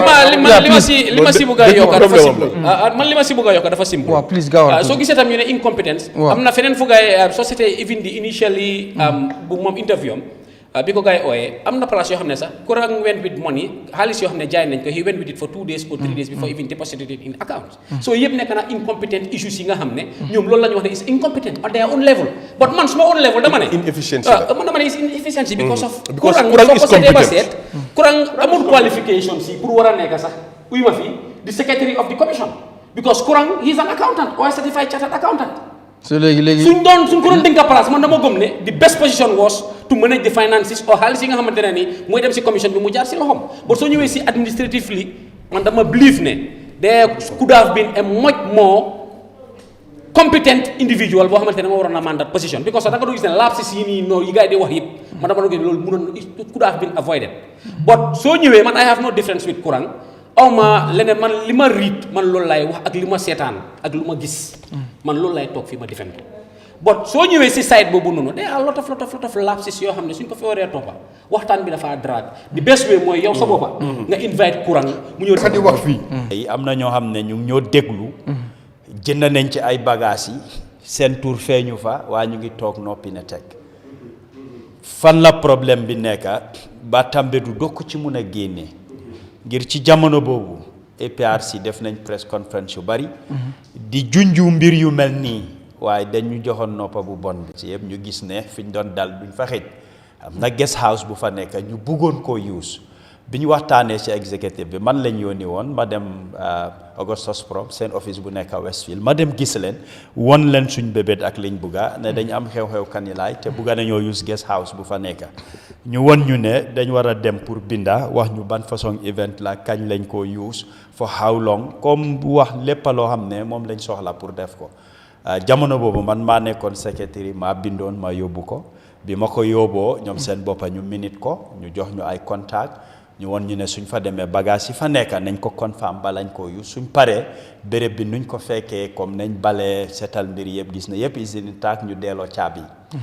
léegi fi Yahya Jammeh moom moo daan jóg du daan nekk government spokesperson wala keneen ak keneen waaye moom moo nekkoon ndey mbila bi yu bari moo ko doon wax ba am na ñu ko doon tontu ci maas ñoom Rambo ak ñeneen so moo tax bu Moustapha Swandi Darboe bu mu defee liggéeyam yu bari ku nekk di Ba Tambedou ñun bettut ñu dañ ko njortu ci lan ne ke amoon na ci kaddu yoo xam ne ku wax rek moom mooy tontu wala mooy génn a gaaral kaddu so ñu gis ne am na mbir yoo xam ne jaarut yoon soo waree wax ne Yahya Jammeh dina ñib si nañ liggante alal bi dina ci tax foofu lañ commencé di ko marqué wala di ko rëdda ñu gis ne def si am cër bu mag kon ci gàttal rek li nga xam ne parlement gestu buñ def suñ ko ci tuddee soo gisee ñu war koo tudda rôle bu mu doon pile responsibility bi mu amoon jéego yum jël ak yenn dogal yoo xam ne jël na ko moom duñ mun a wax ne rek set na ci wala dara nekku ci rek na dem toog ngir am na yenn doxilam even moom ci interview am laaj nañ ko ay laan yoo xam ne ay nit jënd nañ ko yoo xam ne jaay nañ ko mu ngi ko doon jéem a justify so waruta doon moom kenn man dama gëm ne mbir mi nañ def contraste bi ñoo def seet parlement bi liñ gestu li nekkoon si jaana commission bi ñu xayma ñaari den ñoom su ko defee ñu génne ci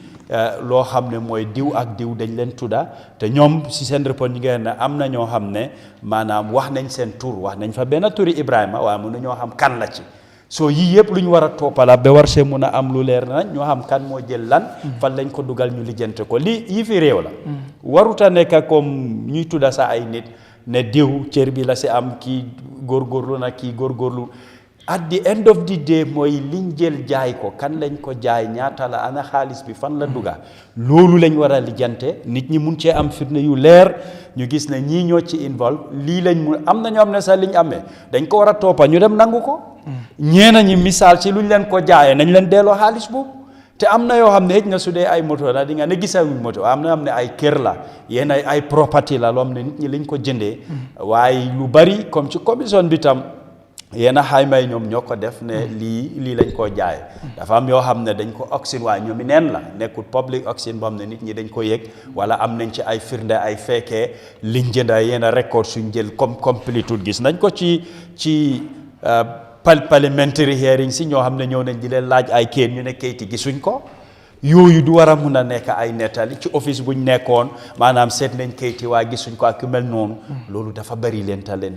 ba mbir mi daal du ma ko jëlee ne yi fi diw la wala kele waaye réew mi moo soxla réew mi moo laaj soo gisoon gàlla seen génna liñ doon laaj du ñoom seen boppa waaye dañ ne réew mi parce que alal bi doo ko jël nga askane ko nit ñoom lu ñu wax ñu ne Yahya Jammeh moomut ko alali réew mi la léegi alali réew mi nag dafa war a dem ci réew mi waaye ay nit duñ ko boo ak ko tako toog ak moom ñenn ñi seen tur feeñ nañ ci ñu am lu ñoo jéem a masla ak li ñoo seet loolu dañ ko war a toppa ba fu mbiri am waaye man fu ma nekka dañ xaar parlement comme ñoom addendum bi nga xam ne génne nañ ko maanaam mooy loo xam ne nekkut ci jaana commission bi ñoom def nañ ci ay gestu am ci ay yenn firnde liñ isi ne évidence la tudda ay nit léegi nañ xool ñu compare ñaari contraste ñu seet lan la ñoo génne pour man ba tey dama gëm ne finally comme di Parliamentary Select Committee dañ war a génn a wax ñu lan mooy nekk di next step lu ñu war a investigate ñoom la comme lu Sonko di wax da police bi dafa war a involve su boobaa koo xam ne daf ci involve police bi tam ñu def seen liggéey ñu fi nekkul ñu lijjante leen lu bari soo ko amee ne yow sa bos la nga wax ana receipt bi ana evidence bi parce que soo fayee dara war nañ laa mën a bindal luy war a ne lii nga ko jëndee nangam su fekkee bagage yooyu sa nekkatuñ fa waaye nañ toppa evidence yi den li nga gis ne benn ñaari nit misaal su ñëwee ñu explain ñu nettali ñooñu mun nañoo feeñal ñeneen ñoo xam ne bokkuñ ci record si waaye suñ leen si tuddee dinañ mun a gestu ay mbir pour man waruta am fii dama gis ne liggéey bi jeexagul wala lu nit ñi bugg a dégg ak luñ bugg a gis ba tey des naa leer. ñu dellu si beneen mbir boo xam ne moo nekk di dem round jamono ji ñu ngi gis image bi mooy président bi këram gi nga xam ne mu ngi koy tabax Fajara président bi ndax amul right tabax kër fu mu ko bëgg a tabax jënd kër fu mu ko bëgg a jënd wala am ko fu mu ko bëgg a am ndax citizen la balaa mu nekk président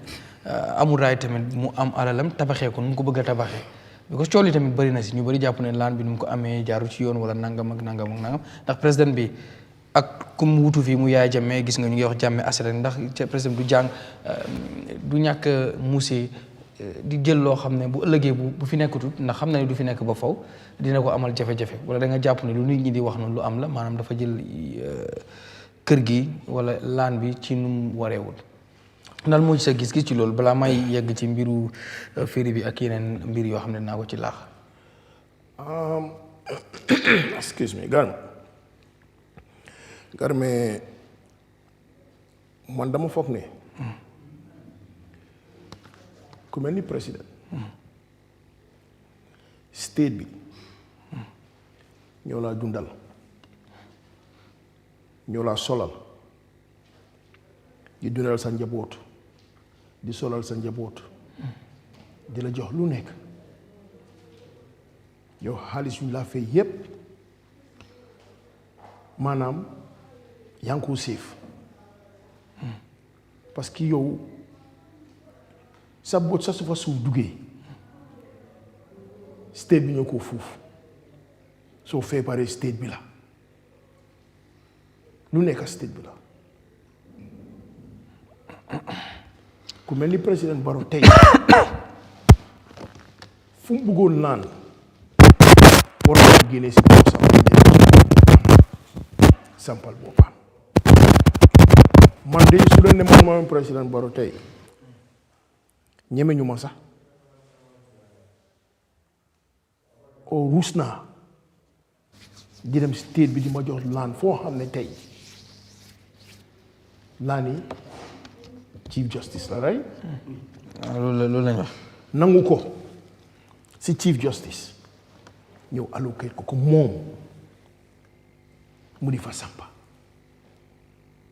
loolu man rusulu naa ko and I don't think that loolu is right anywhere in this world. non ndax foogloo waxtaan nañ ci chief justice bi man bàyyee ko wala loolu ndax président bi ñu ñëpp xam nañ ne Barrow is the president. yes ñu ñëpp xam nañ ne Barrow tey su kooloon land ministre bi tey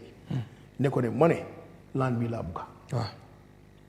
kooku dafa ko jox. fanaa boo ne di président tamit dafa am priviléges yoo xam ne war nga ko mën a am because président you are not an ordinary person war ngaa mën a am yenn priviléges comme yaa ngi koy wax ne even fajoo mag yëpp askan wi ñoo ko moom because of he is the president. garbe so ndax tamit ci yooyu noonu mënul sukkandiku besoon daat pour mu mën a am yenn kii yi nga xam ne bëgg na ko am. waaye du laa ni chief justice garbe du laa ni chief justice. non bu fekkee waxtaan nañ ci. mais président bi waxtaan na ak garbe du affaire yi listen lii du affaire yi waxtaan lii affaire yi dëkk la. you see non affaire dëkk dañ koy waxtaanee. that's why you are here that's why Gallas is here. affaire dëkk kay dañ koy waxtaanee. déedéet waaye garbe waaw dëkk doxeewul noonu dafa mel ni tey Barrow su fi jógee you see Barrow dafa seet présidence boo xam ne it's unacceptable Barrow su jógee tey yow nga doonoon président yow mun ngaa dem jël laan bu la neex yi any institution seen laan mun naa ñëw ne leen ma ne jox leen ma ko ñu jox la ko it's not right and it cannot be right Barrow tey su ministre bi su boppam ñëwoon tey ne ko Mr President laa na ngi fële de xaaral jox la ko Barrow si boppam moom moo war a ñëpp ministre bi ne hey lii chief justice laan la are you crazy come on man it's not right and it cannot be right te leena nag ma leeral la ko su fi Barrow jógee it doesn't matter who becomes next president daf koo jël su ko neexee nag mu digarante nit ñi boppa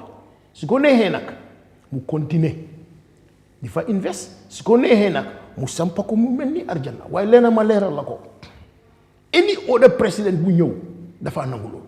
because it's not right and there will be no documentation bu minister of land di twist bu moo defaraat bu ñoo binda in favor of him nuñ ko mun a defaree another government will take it su leen neexee nag ñu defee ko mu leen neexee right to tey te du mun a right président Barrow su ko président su daa président Barrow tey garmi ñuy jaay laan bari nañ fajara foofu ñu ñaa fa jaay laan Key Point naka lañ ci sax kootu ba Brufut Heights nit ñaa ngi jaay seen laan yi You have the money, go and buy land. Nga lease ko o nga buy sa lease land mu doon sa bos. Nga samp ko num la neexee si ko yoon. Waaye doo ñëw di jël chief justice allocation la yow tey Barrow si doon keneen la sax mu nekkoon njiit boo xam ne tey bëggoon nit ñi naw ko chief justice land boobu waroon nañ ko mënoon a jël sa sampa fa pour chief justice rather than bàyyi land bi noonu moom mu ñëw jël ko moomal ko boppam sampal ko boppam mu ne ko a personal property in service state property. Come on, who does that? Loolu di Garmi doo gis loolu Sénégal doo ko gis any part of the world Gambia rek nga gisee loolu because of you know why fii Barrow lu ko neex mooy am te ñu nekk si booram lu ko neex la ñoo doxalee pour please ko ndax ñu mun faa yàgga loolu yóbbu dëkk kanam you know bu loolu mu Barrow mu neex ko wasalaam mu naxari ko wasalaam waaye loolu mistake bu bon la si côté loolu waru ko na nangu waru ko def. yow da ngay tabax bi nga nekk di collection wala land bi. land bi si boppam la warta jël su jëndaloon boppam mu doon alelam su ko neexee mu tabax fa 20 story loolu problème am la loolu ñun di suñu affaire waaye teg indi state land moo mën ko sa boppa ñun foofu la ñu waxee loolu moo wrong loolu moo jaaduwul tey Barrow lu mu waroon a def chief justice property boobu noonu mu sampa ko pour chief justice loolu mooy yoon. ok kuy li ma dem si classe Gallas nan nga gisee mbir mi mooy mbiru laaj président Barrow bi tabax bu ko def jamono ji moo nekk top of the town ku nekk di ci wax toog nañ ne gis benn image bu ñoo wax ne moo nekk di samp ñii di wax ne li mu nekk di samp dafa rëy dafa nangam dafa kii ok ndax président bi amul right comme yow ak keneen ko si ne yem ci dëkk bi président bi ëppalewul ko fi dara citizen nga moom citizen la keneen ëppalewul ko fi dara citizen la moom citizen la te sax moom am na chance nekk di président ndax amul right am kër ni ko nit ñi di amee am laar ni ko nit ñi di amee tabax ko nu mu ko bëgg a tabaxee bu fekkee am may na ko parce que dama président mu ngi ñu ngi koo fay de mu ngi liggéey ñu ko fay so what is the problem? There is a problem. Actually, what is the problem? And the problem has to do with legality. Okay. Because su fekkee ne ñun dañ fi toog waruñoo wax rek suñu wax ba pare tënkuñ ko si loi. Because sooy xool si loi yi Gambia under regulation 6 of the second schedule of the State Land Act daf la wax ne one land one man one land policy. Okay. loolu dafa taxaw si loi yi Gambia bi which means ne nit koo xam ne dem nga ba amal sa këri boppa bi nga moomal sa boppa state bi warut laa jox free land. Okay. Excluded si président bi de this is under regulation 6 of the second schedule of the State Land Act. One land one man policy la tudd te su ñoo xool 2021 bu Barrow di taxaw election bi moo submit assets am dafa submit ne dafa am ay kër understand nga li ma explain nii maa ngi laa connectal suma loi bi ak fu Barrow rongee Barrow dafa submit ne dafa am ay kër so yow su fekkee ne am nga ay kër ba pare state bi sax waraatut laa allocatal land understand so léegi nga ñëwaat si section 68 under subsection 4 of the Constitution of the Republic of the Gambia. daf la wax ne the president should not try to enrich himself or any other person while being in office. Which means ne président bi waruta dooleel boppam ba jox boppam moo koom-koom because ñu ngi laa fay di la faj di fay di saytu sa njaboot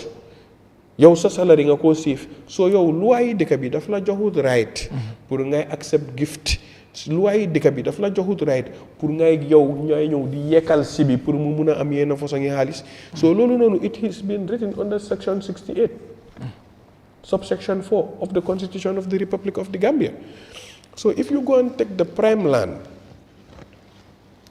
that was allocated for the Chief Justice from independence to date, then you are enriching yourself. Barrow has violated the constitution of the Republic of the Gambia. Lii nekkut comme lu ñoo waxtaanee wala lu ñoo lifin dëkk boo gis loi moo ko dee doxal. Loi moom moo ñu tënka. Barrow fu mu njëkkee rongee moom moo nekk ne regulation 6 which moo nekk ne the second schedule of the State Land Act which says one land one man policy which means ne képp koo xam ne dem nga ba am land si biir dëkk bi nga xam ne moomal nga ko sa boppa state warut laa jox land ba pare Barrow dafa nekk di enrich boppam loolu tamit la section 68 subsection 4 wax soo léegi su fekkee ne dem nañ ba xool loolu yëpp tënk ko Barrow lu mu amee land bi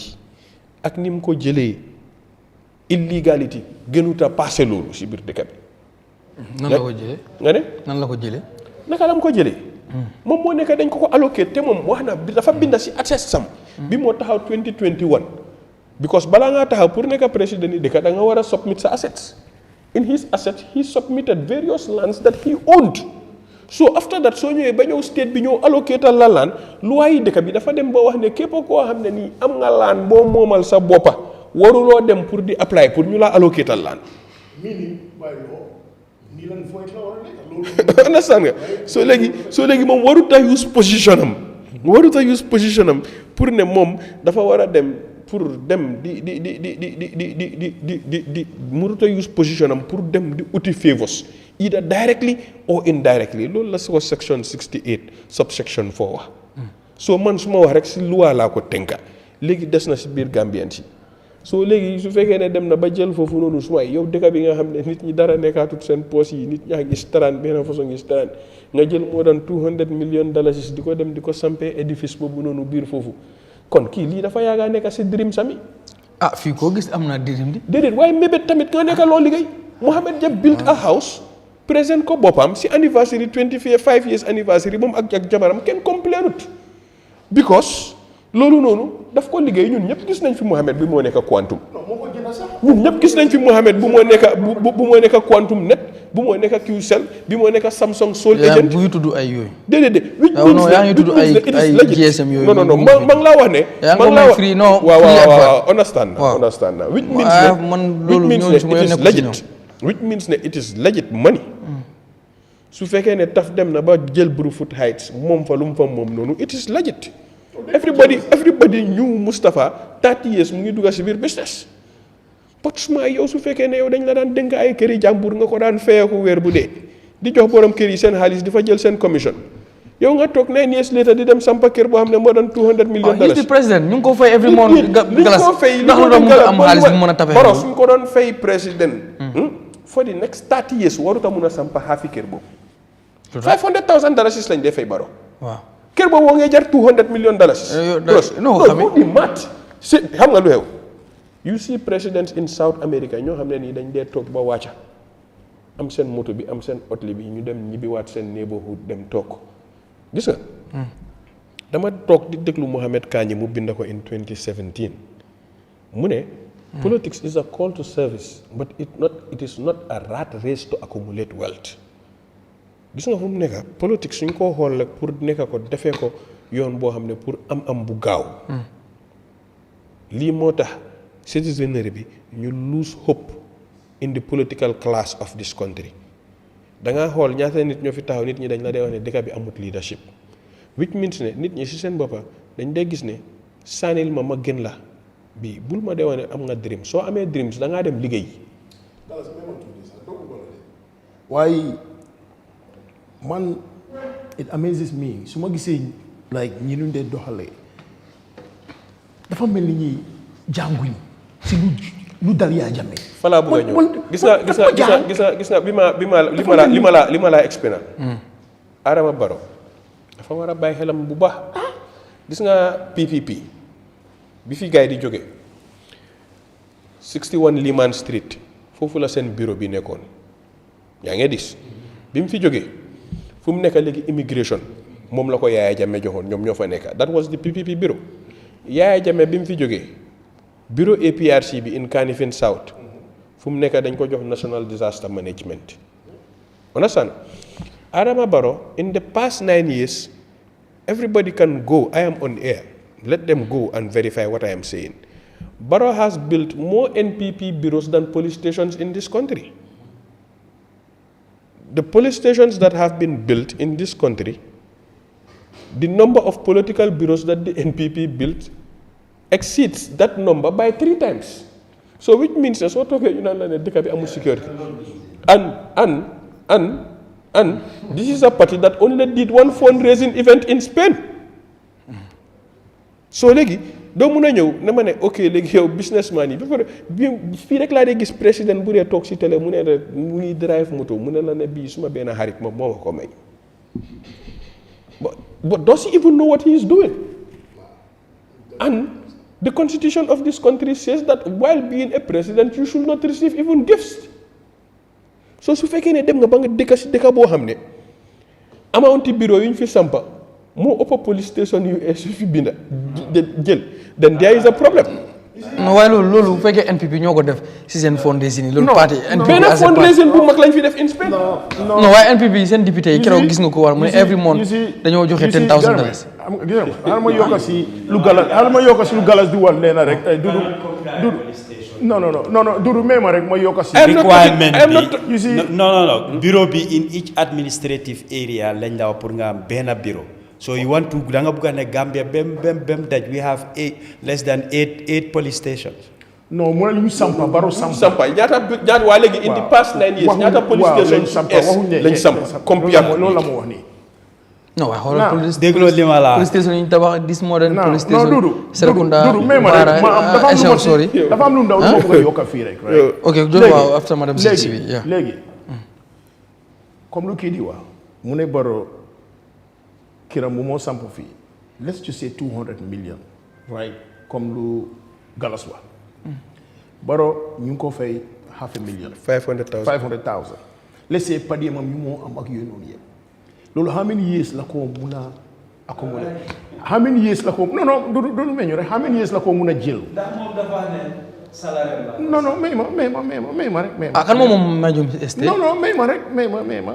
ndax suñu loi bi daf ne président dafa war a business. No, waruloo business. dañ ko tere business. Exactly. So now waruloo accept gift. Waruloo accept gift. So now yow nga ne yaa ngi sampa kër boo xam ne lu kii wa 200 million. am nga business balaa nekk président bi.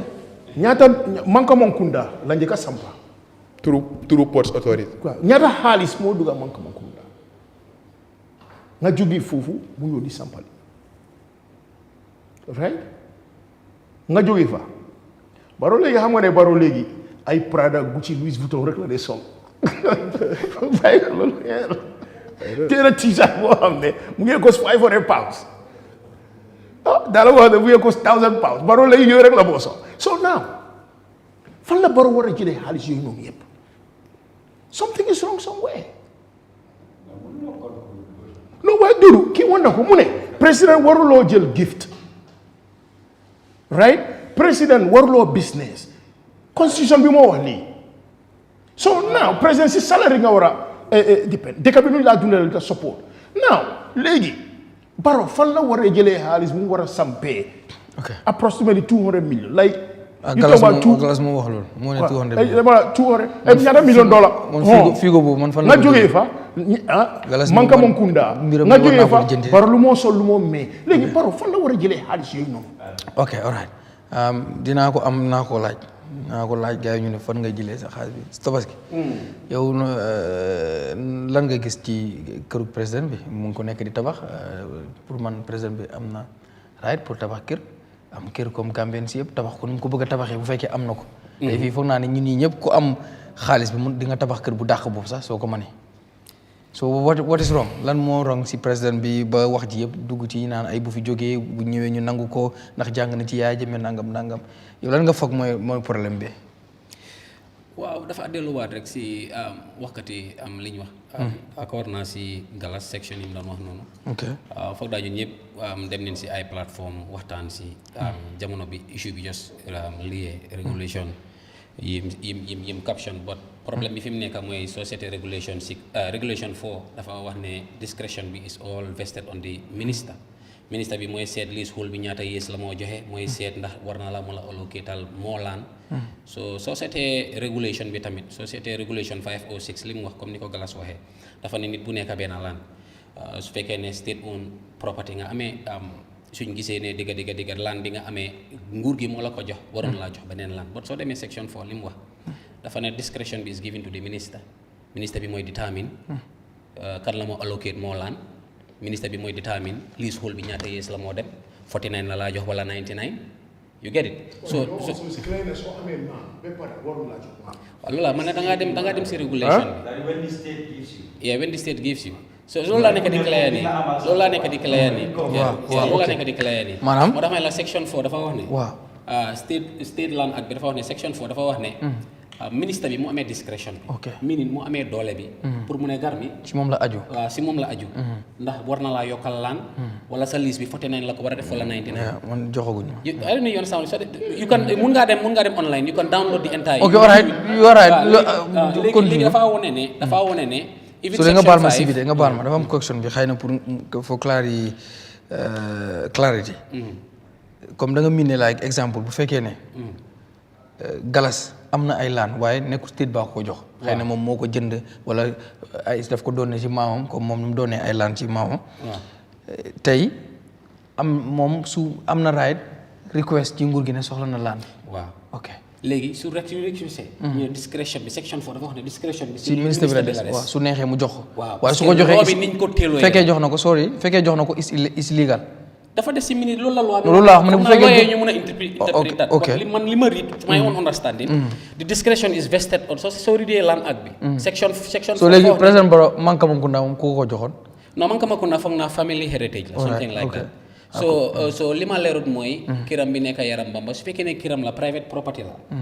ndax nga delloo back to the leasehold because land yëpp belongs to the state even su fekkee private own la it belongs to the state but still dafa delloowaat back to section 4 bi ne ministre bi moo am the powers and the discretion to decide whether war nañ la allocatal more land or not xam nga man su ma fi toogee dama wax li am man li ma gis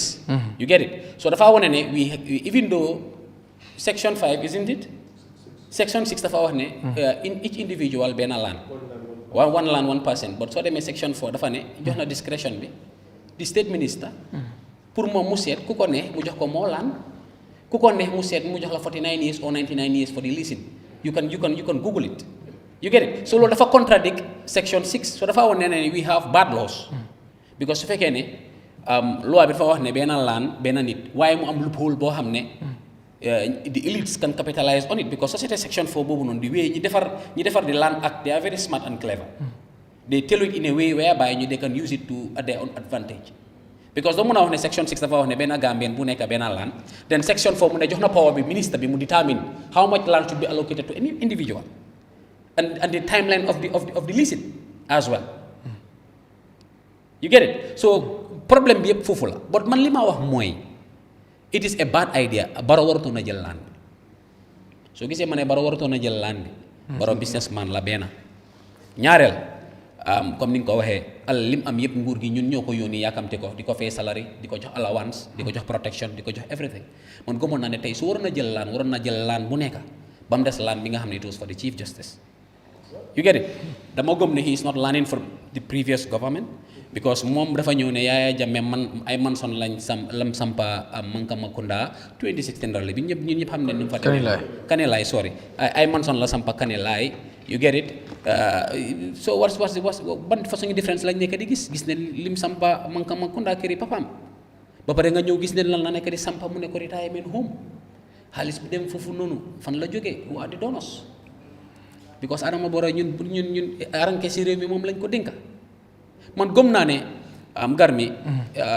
ñu ne kuñ jiiñ duma waroon laa fekk ngay soccoo yeeli liir waaye Barrow moom yeeri liir la téye di ko soccoo because su gisee ne yeeri liir la téye di ko soccoo li mu doon accuse the previous regimes ñun gis nañ ne loolu moo nekk di happen right now si kaw loo xam ne amul transparency amul accountability gis nañ fi Kamaloo ñu jékki-jékki ñu ne Kamaloo file si wire missing ñu jékki-jékki honorable minister Amat Bah ne daf ko hold ñu jékki-jékki dégg sampa yi dooraat neen ñu jékki-jékki mu make another announcement ne daf ko hold so daf laa woon rek ne ñi nga xamante ne they are very very close to power ñu ngi abuse that section 4 of the second schedule of the land act understand so dama gëm ne ñoom loophole boobu lañ nekk di use to grab more land pour make people yi nga xamante ne de am nañ land already and even business yi am na Gambian business yu fi nekk they hold lot of prime land in the country they are all capitalizing on the section 4 so dafa wane ne reform moo war a happen ñu ma xoolee ci opposition la doo ko gaaw a jot so dafa laa won rek ne am garmi dafa laa won rek ne ñun ba léegi dañ need reform reform on many entities yi nekk si biir réew mi even though loi bi dafa wax ne section 6 of the second schedule dafa wax ne Gambian bu nekk benn land but soo readee two previous sections before it section 4 dafa jox the prerogative and the powers to the minister pour mu determine kan la moo jox moo land you get it ak ñaar the duration of the lease that is vested on the discretion of the minister bi mooy design loolu ba pare bu ñu fàtte all the lands in the country président bi lañ ko dénka but président bi dafa appoint nit muy ministre bi kooku mu ko nekk di administre mooy minister of local government and lands soo demee section 4 ministre boobu la jox doole pour mu determine ndax galas mu am 10 land ndax 20 land ndax galas naka lañ ko 49 years lease la ko jox wala 99 years lease if you go back to the schedule di nga gis ne section 4 moo nekk di loophole bu gaa yi nekk di capitalize on to repose but problème bi mooy garmi waaye ba léegi ministry of local government and land pare wu ñoo release officers government officers yi nga xamante ne ni dañ leen allocate land these are lands that belong to everyone man gëm naa ne even si président bi bu dee section 4 boobu la nekk di use pour grab moo land ministre bi di ko jox di prérogative pour mu am moo land man dama gëm ne alal bi ñun ñoo ko moom every year ministry of local government and lands war naa génnee a list ne jox naa galas jox naa diw jox naa sibi jox naa kii jox naa kile wante ba léegi ñun land yi ñun ñoo ko moom but ba léegi ku kumpala si ñun xamul kan lañ allocate lands these are government these are resources that belong to every Gambian so dama gëm ne transparency bi dafa nekk garmi secondly we need good laws even land act bi dañ ko war a gestuwaat because am na dëkk yu mel ni Freetown soo nekkee foreigner mun loo am land in the prime zones si villages yi la loi bi allow pour nga am foog naa 60 or something kilometers away from the capital nga la foreigner yi di mun a am land wante ñun société Gambia maa ngi doon read benn statistics about population of the Gambia in 2050 Gambia will be 4 or 5 million so yow gar mi nga war a seet réew mu ndaw suñ land bi yaatuwut boobu yaatu laan yi ñii koo jël di ko defee noonu suñ génération bii ñëw fan la ñëw mujjee gar mu ngi noonu de so lii mooy problème gëm naa ne gar Barrow nekku di jàngee from the previous regime li mu doon jiñ Yahya Jammeh yëpp moom mu ngi ci alright Sirifo lan mooy sa réaction ci président bi tabax bi mu nekk di tabax Fajara foofu président bi mu fa am yow ban gis-gis nga ci am yeah thank you so much Garme balaa ma dugg si programme bi comme su ma waxee rek ma yokkal ko tuuti rek lu mu affaire yi lands yi for ñaam ne they are not citizens or they are not Gambians like loi bi nekk the law is there but you know like the distance is just very short but so xoolee the coastal area I think 200 meters away from the coastal area no a foreigner is not allowed to to have a land in that area. But they always beat the system. So because some of them may place now African foreigners are given that place. And again, come loi be moved for already. But just the investments, they are giving investment to the same foreigners. Understand? So they may, for example, Bori Alpha Capital, Bora, Bijulo, Bori, so Rambe. The new Palace Bumbuga, the place where they want to build the hotels. If you pass that place, the big land is given to one Egyptian. Understand? And it's building houses there, bomb them, almost about $100,000 plus. So all those apartments, just sea view, those are sea views, and the guy is a foreigner. I know that they will say they give it to him for the purpose of investment. So like wajibu nunu motaba tourism board send new office after Palma. Yeah, it was built by that Egyptian. That kind of big land, almost about 300 square meter, 300 by 300 meter on the sea view. Even boys, there were people who were on the front side at the beach, so they have to take all those people out from that place. Soon boys, you're not going to dañ leen daaxa foofu noonu for that person to settle in that place. Next to that place also daxa gis ne it was given to another company Araski lañ joxee boobu tamit. So Araski boobu tamit they also working right now. I don't know, they also coming to build hotel there. So si suuf daxa fekk foofu noonu Gambians young Gambians boo xam ne dañ nekkoon foofu noonu since the time Yahya Jammeh dañ nekkoon foofu noonu but I know to my surprise they will remove all of them there if those people build that hotels in that area. So loolu moom affaire land fii moom they don't care whatever they want to do loolu la ñëw def. So xoolee the president kenn waxut ne president should not have a place to live. The first question is president fu mu nekk di tabax. It's like for example man ma nekk president ma bugg a jël Kairaba police station ma gis ne Kairaba police station it was a government place but maybe then told or they are not no more using Kairaba police station ma ne man damaa jël ma dem jël land boobu noonu just like that because of a minister moo ma ko jox loolu that is something boo xam ne dañ ko war a xool bu baax because that land was there the former Chief Justice ñoo di dëkk foofu noonu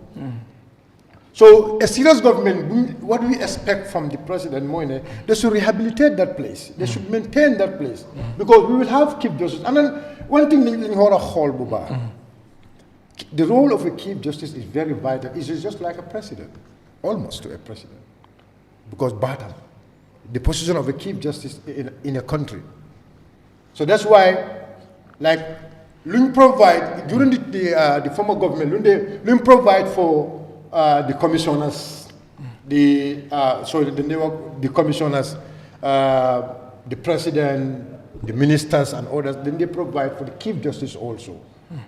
because they want the Chief Justice to be secure. But now, we don't have that place because Chief Justice is not care. So the resident for the Chief Justice now, President Bobula Jel, it does not another place. But we can build for the Chief Justice. Academic. The second state house is there. The second state house is there where the former vice president was staying. But is in the same road. And that place now, because the president, State House, the president was living in the second State House. Before he moved to State, before they maintained, they rehabilitated the State House.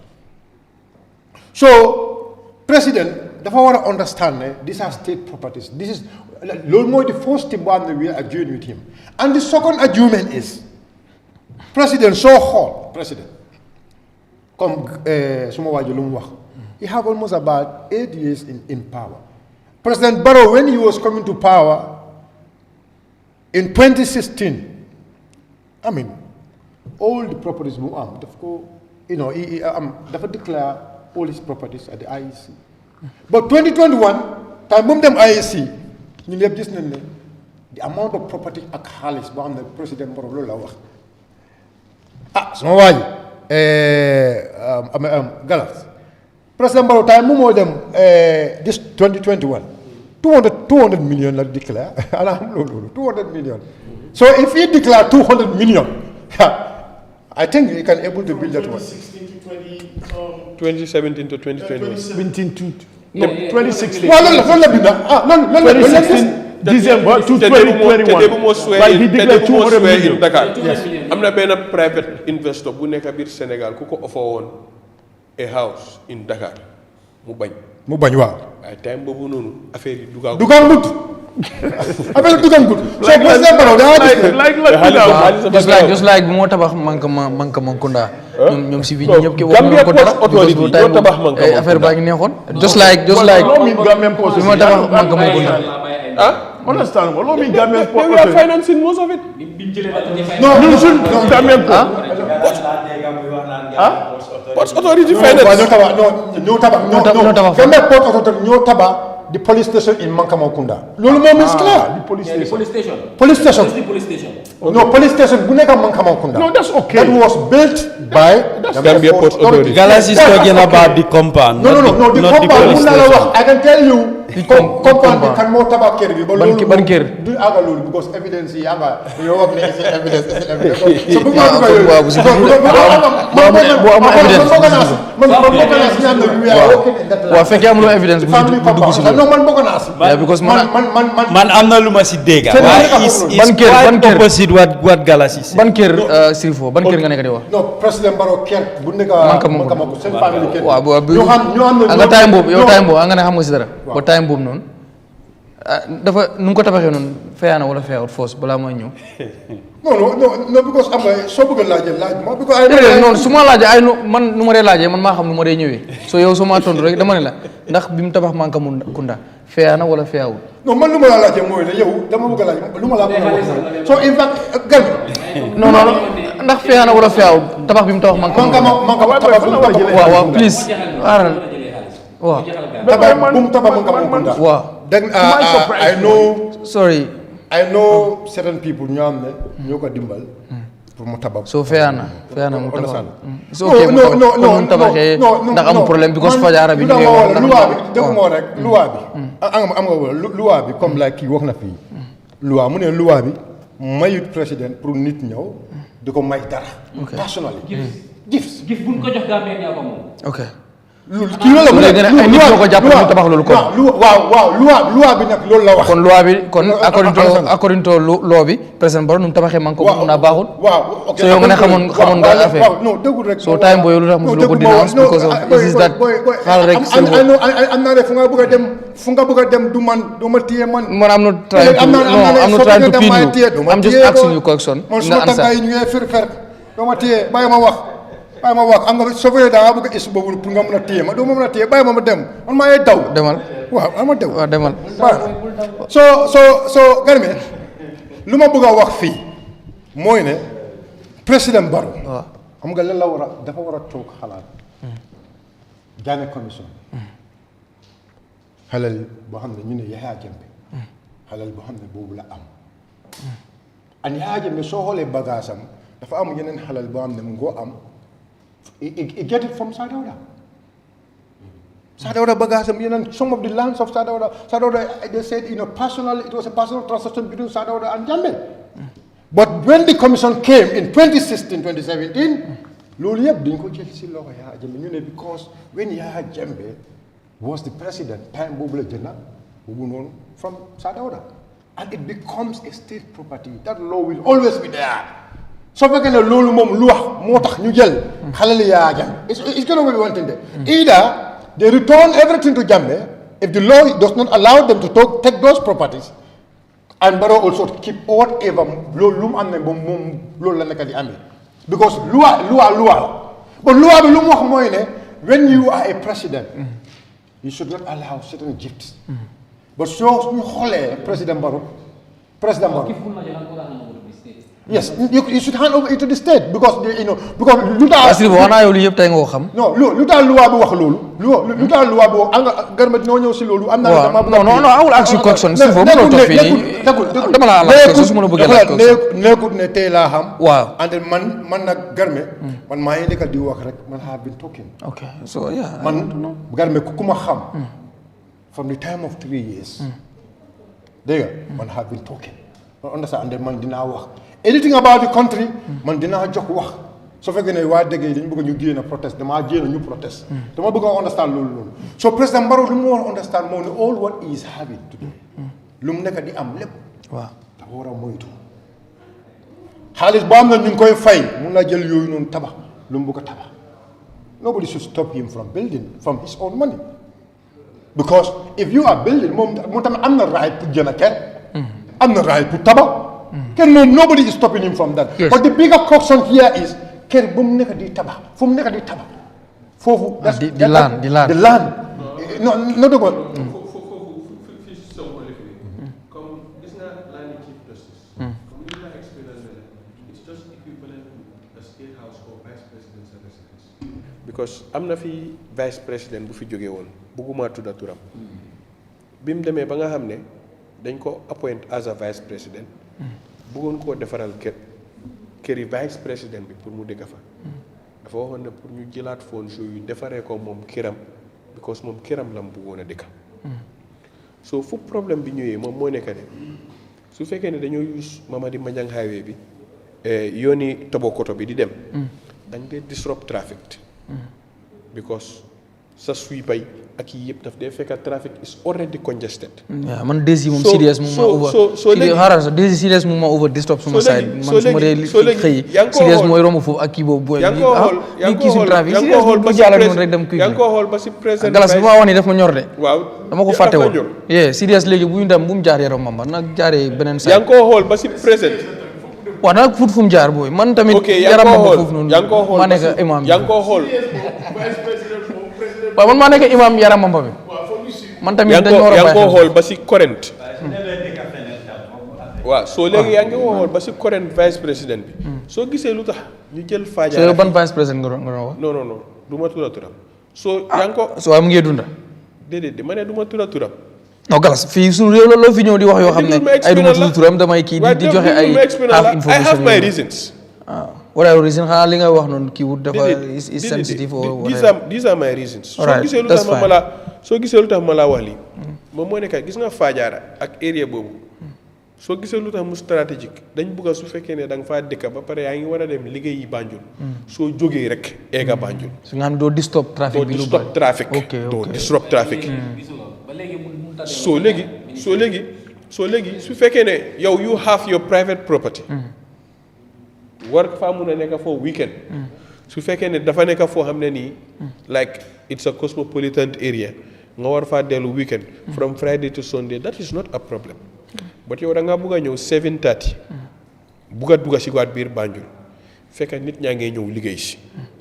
nga disrupt trafic ba egsi 4:30 nga war a dem ñibbi wala 5 nga war a dem fekk tamit nit ñaa ngee jógaat tamit pour dugg a komb nga disrupt trafic tamit ba egga understand so lii yëpp nekkoon na ne luñ calculé toon la ne Gambia it will be densely populated in years to come moom moo tax fii ñu defaroon ko mu nekk ay Banjul outside Banjul nga xam ne ku fi jógee rek soo jógee di nga mun a egga Banjul si da nga use Ting Corner road bi su baaxutoon Cape Point road bi nga munoon koo use pour egga waaye comme luñ ko defaree nekkul di saaf purpose am waaw ñu jiite si boppam su fekkee ne dem nga ba di disrupt trafic bi lii government war na see jóg xool su fekkee ne dañ laa jox position bi nga dem ba xam ne mënuloo dëkka fii nga decline position bi ku fa mun a dëkka mu dëkka fa leer na correct baa ma dem si Dudu non si Dudu laay dem de yow yaa ko jox man santuma la ko de man santuma la ko yow yaa ko jox sa taay man santuma la ko man santuma la loolu de man leen non waaye yaa ko bàyyi de non yaay wax benn sense rek la foog ni bàyyi nañ ko gannaaw mooy xaalis bi because soo si ne there is a budget pour naka lañ ko dee waatee vice president maintenance kii on an yearly basis so why is it moo tax nekkul di maintenance vice president resident the maintenance is happening so di current vice president nekkul maintenance seen kii nekkul dëkkut foofu di current vice president nekkul xam nga Banjul li nga dégg my question is coming the statement I made waaw def leen ko ndànk rek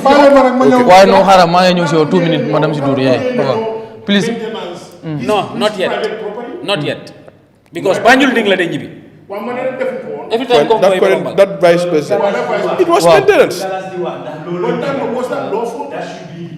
Galas li moo claim ne li ñu war a maintenance vice president resident Fajara moom lañ jël defale ko kele kera is that factual non boobu man yëgoon naa waaw Galas yëgoon naa is that factual oui ma bu Badara bi was factual Badara suñu vice president bi ah moo tax wana nga tur de fii boo fi leeral half Badara was factual because of being late or stuff why is okay moom la no am naa question yi I think we should war nañ cee gërëm mën a dem cause pour laaj di vice président laaj Garmi Badara Diouf was clear set which la rit na moom laa bañoon a turam gars yi dañ bëggoon a maintenance things yi delay mu dem këram then the funds were used to maintenance his own family compound am bi mu dëkkam so ñeneen ñi ñëw ñëpp loolu la strength boobu lañ nekk non loolu la bañ dama bañ a wax so dafa set a precedence moo xam ne any vice president mu ñu war rek loolu la gaa nekk di follow vice president seen kër lañ dëkk okay this is how I see it right mun nañoo yóbbu Doudou Dia tey def ko vice president ok may leen Keba mun nañoo jël Doudou Dia def ko vice president tey Doudou Dia fekk amul xaalis amul dara ñu def ko vice president so Doudou Dia can choose ne state bi nañ ko toppatoo kiram right ñu dem sampal ko raw bilal ko toppatoo ko within a month or two ñu daxal ko whose losses is that the state is us you don't say léegi yow a state residence mu foofu vice president any renovations lu ñu war a def state property bi lañ ko war a def waruñ koo def si benn private home they must not do that. Alright, am na lii jar na defaat si xuus si bu baax a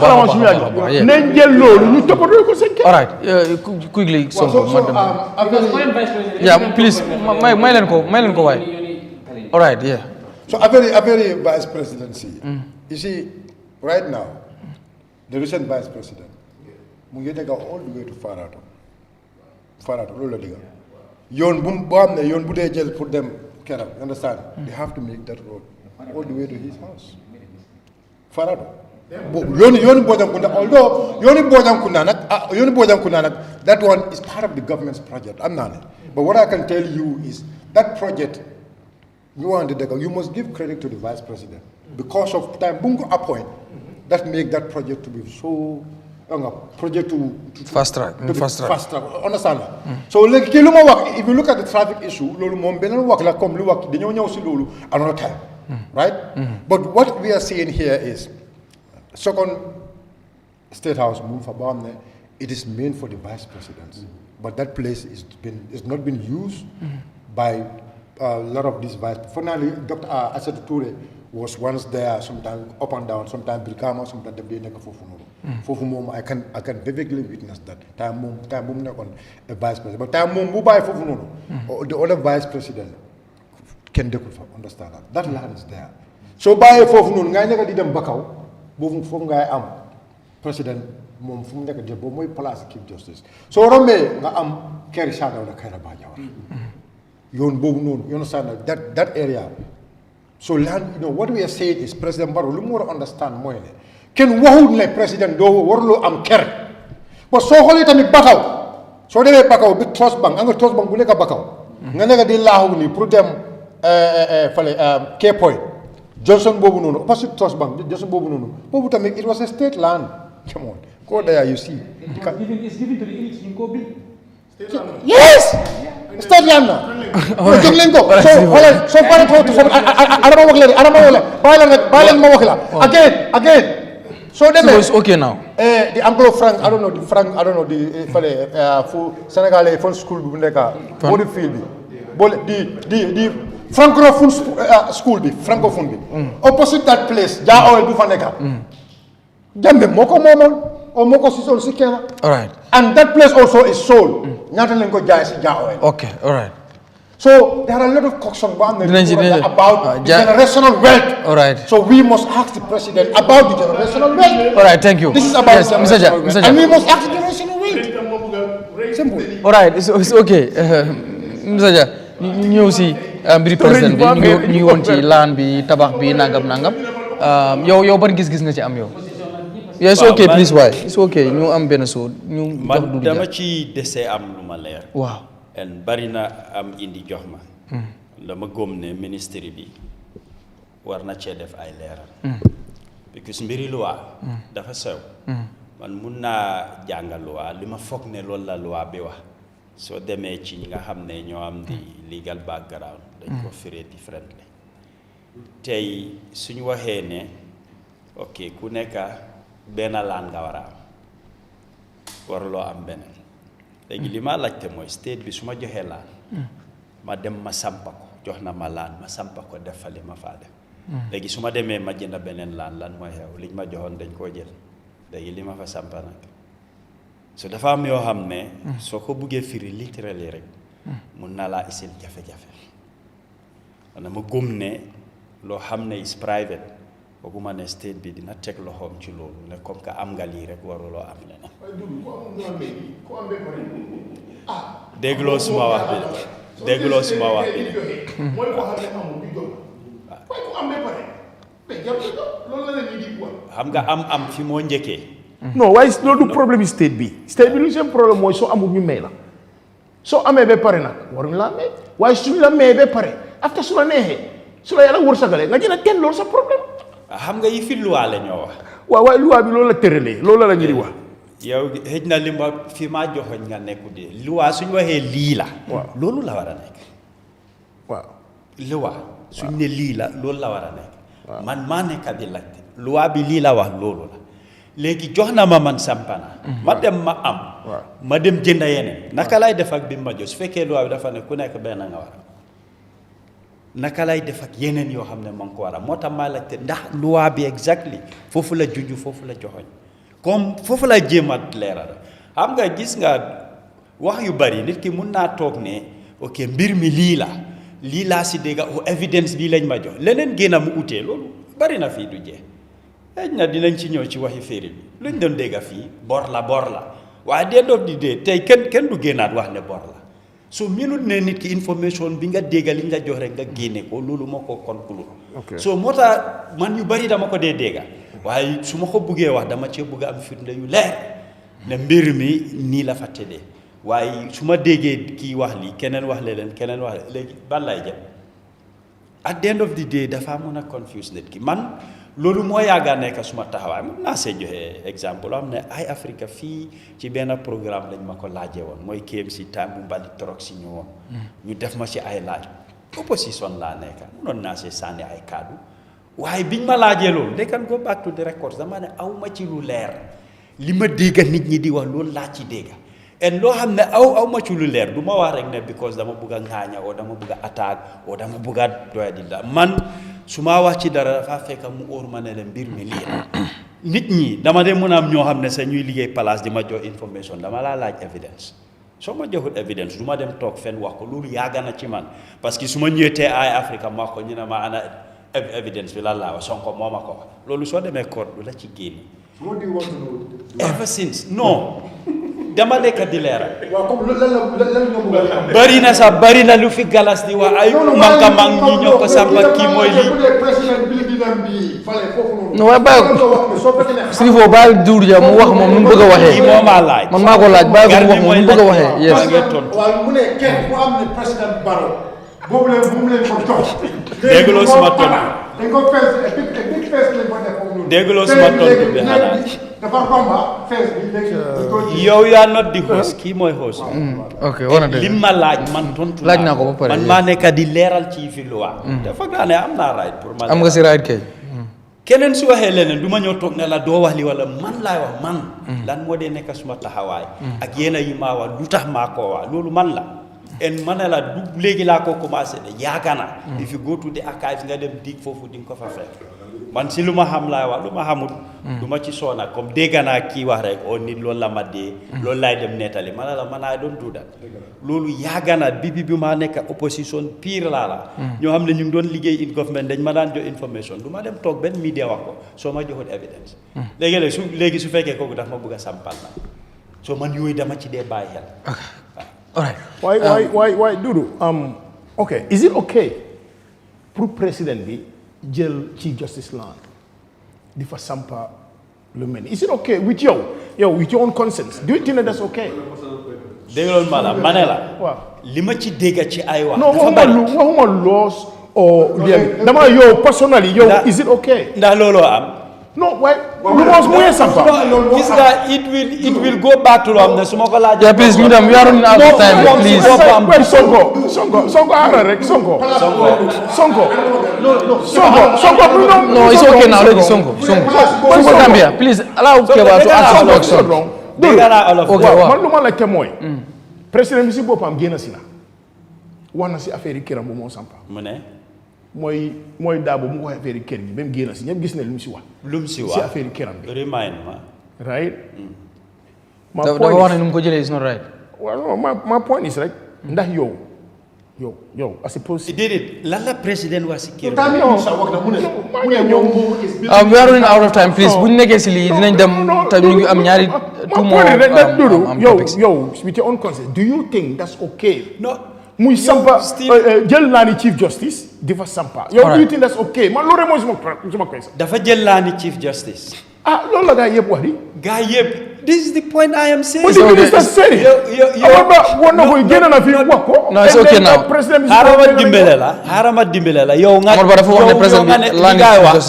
No, garme harama dimbele ko. Yow nga ne li gaay wax dafa jël laani Chief Justice. Man nit mu ma ne ma dañ ko allocated, which is which. What that's what I'm saying. Allocation boobu la ñoo wax. Wa ndax president bi jël ak ñu allocated la. These are two. Right, okay, it's fine. So déggee ñu ne la jël mooy suñ la mee sax dañ dee jël. All right, it's okay. Right? Suñ la allocaté dañ dee jël. So what I'm saying is, they are not the same. Yo with your own conscience. Like, okay, now let me reframe it because man dégg naa all of. Léegi la xaaral ma reframe ko. Now, président bi suñ ko allocaté that Chief Justice residence that you with your own conscience, is it okay mu accept ko ñoo di fa sampal yi. Do you think that's okay? Lan la ci lo waawa. Waxuma luwa ma ne yow sa xalaati bopp. Yow personally. We are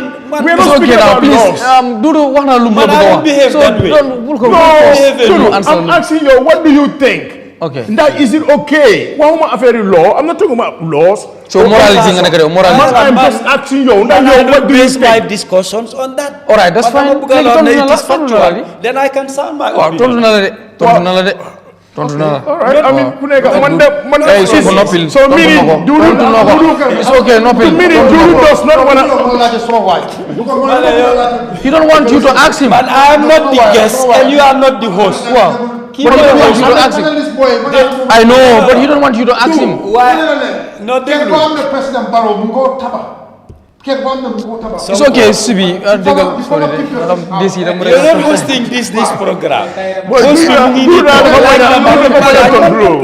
Songo. Let us move. You cannot be the host. Alright, please, Nanjala. Nanjala, please. Nanjala, silene. You want me to say? No. Nanjala. Dan mo buga wax lolu neex sa nopa. I'm not here for that. Very good. Man dañ ma invite as a panelist. You ask me question. No, if I were the guest, you for it's okay. We have other issues to discuss. And I'm a panelist like you. No, I'm not Songo na yo. What's the problem? You have said so many times here. I can't be asking you question. Love you, like question. But that is not the modus operandi of the show. You need to talk. To be honest, yeah, indeed. Very true. Most be should control that.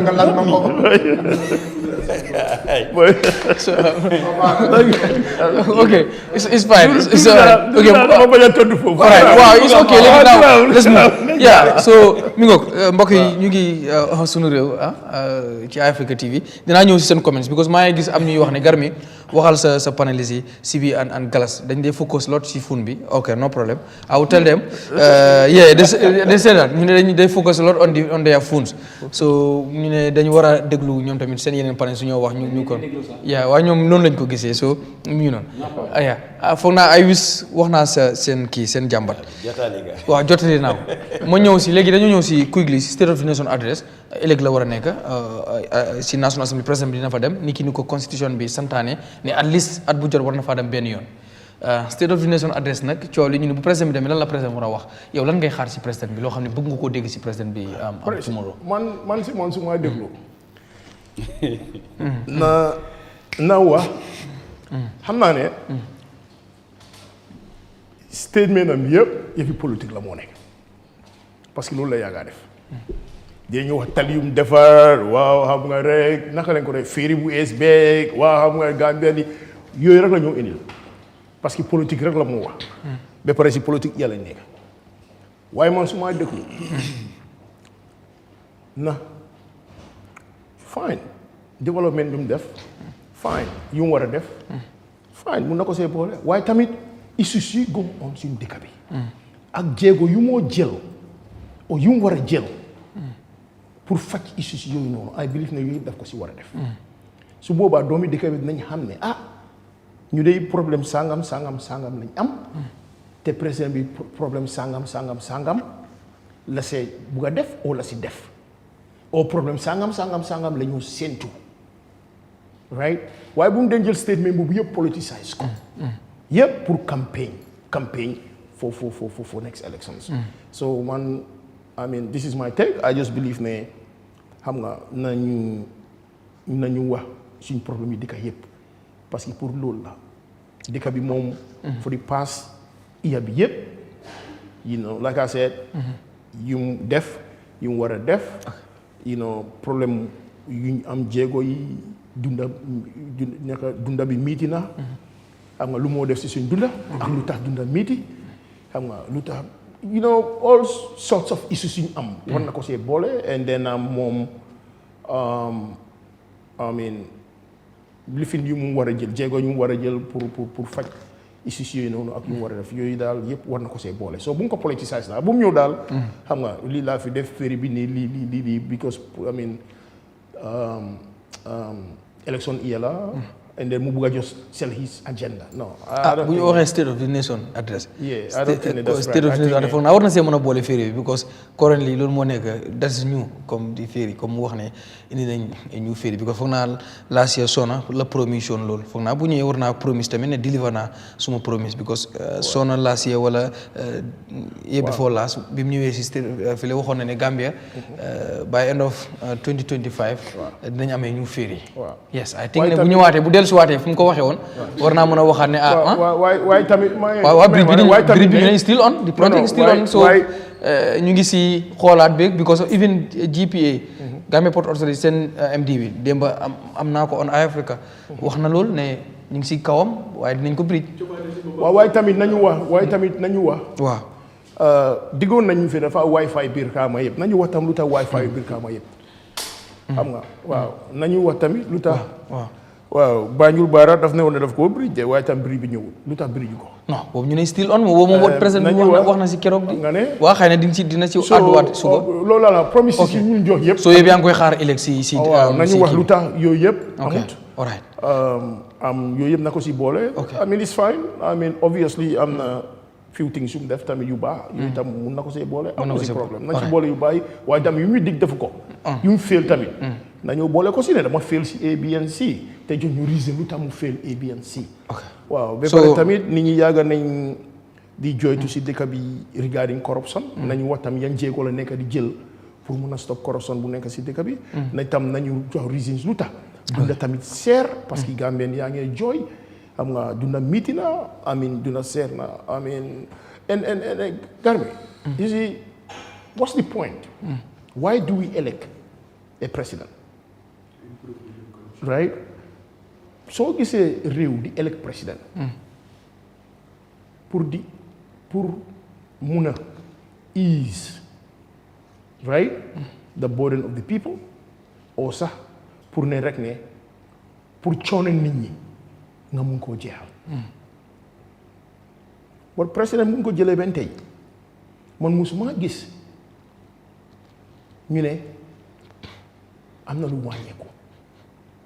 ñu ne ceeb wàññeeku na président mu ne moom gis nga ceeb wàññeeku na ak président bi bu mu ñëwee from 2017 January bu mu toogee benn tey man day gisuma one single product boo xam ne ñu ne dafa wàññeeku. yaa ngi dem si marché bi soo ñëwee Gambie. gis nga su wàññeekoo sax. mais ko 1 month 2 months su wàññeekoo dalasi. 1 month 2 months dafa yokku 2-3 dollars on top. gisuma any single thing loo xam ne dafa wàññeeku si dëkk bi. all right so te njëriñam. mooy dañ ko jox doole président bi lañ jox doole. ñu joxaat ko doole pour mu indi exécutif sami. exécutif bu nekk mu jox la ministre yi. so ministre yi yëpp dañ war a liggéey. pour lan pour dimbale waa réew mi dimbale nit ñi xam nga coono bu nit ñi di coono mu wàññeeku. waaye président bu mu toogee benn tey man gisuma one single product. waa indi loo xam ne dafa wàññeeku. dafa gën a nekk di yokku rek dem tey gar bi nit ñi sonn nañ nag. all right so léegi yëpp yaa ngi koy xaar ci moom ëllëg mu ñëw adresse ko. waaw mu adresse loolu yëpp wane ne. waaw lu mu seew def. all right ban yoon la moo jël. parce que muy bëgg nit ñi joxaat ko beneen 5 years. 10 years am yëpp. dara wàññeeku. so ëllëg di nga ko 10 years am yëpp benn Gambian. ëllëg di nga ko déglu. in fact poverty yokku na. crime yokku na. police yi ñëw. loo crime mu ngi waaj xanaa gis loo press conference bi police bi. bu yàggul police yi soona nañ. wax nañ ne nurse yi soona nañ. firefighters yi soona nañ. soldats yi soona nañ. doomi Gambie ñëpp soona nañ. so yow nii noo ko xamee Mr Ceesay da nga nekk di dox ci biir Mr Ceesay not Galas Ceesay. waaw. ndax da nga génne da nga dem di def sa own research di ko xool wala yow da nga ko nekk di dund nan nga xam ne all this. Garmi ñu waa dëkk bi nañ. Garmi police bu la gis nga. génn rek tasee police yi lu ñu leen njëkk a moo nekk dëkk bi miti la police yëpp nekk nañ ñànkat yow xam nga loolu. man te xaw ma ko de. demal every checkpoint. nag Kéba su ma mag ji jox ma darandoo dëkk bi dafa miti. non su boo tasee mu complain la. mbaa journaliste teacher yi the same thing. firefighters the same thing. you know dara doxu fii. this is the fact. all right Galas suba looy xaar ci président bi ci State of the Nation address bi. lu ma see xaar. knowing him and being with him as a president of the Republic of the Gambia for the past 9 years or so, expect to nag lu bari si moom. because dafa nekk koo xam ne foo ko dee séentu ak fi mu dee daanu see du dee nekk benn. man lu ma doon njëkkoon a expect si moom mooy ne State of the Nation address bi su jotee mu njëkk a baalu Gambian yi because ñu jiital la si dëkka boo xam ne in 52 years soo compté lu Yahya Jammeh ak Jawara lépp was 49 billion yow in 9 years nga ñëw iteki suñu deb bi from 49 billion to 130 billion su fekkee ne njiit bu correct nga war ngaa ñëw baalu nit ñi xanaa gis loolu développement yu mu def. déglu ma rek maa ngay ñëw soo paree si loolu nga ñëw wax nit ñi ne fu mu nekk lu tegu si loolu yow ñu ngi fi uutu Yahya Jammeh sooy xool for the past 22 years ñeneenti féeri lam fi indi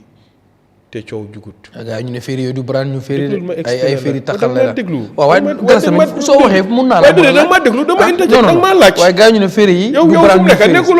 nekkuloo ko panels waaye host waaw mu das I have right to ask you follow up questions ma interjecté nii am not interjecting you kooku indi na fi kanilaay indi fi joxe indi fi sax baabili man sax indi fi féeri yoo xam ne doxuñ understand nga mu jaaxal suñu xaalis bi ñaari féeri yoo xam ne benn daw joxe mu ngee daw ma ne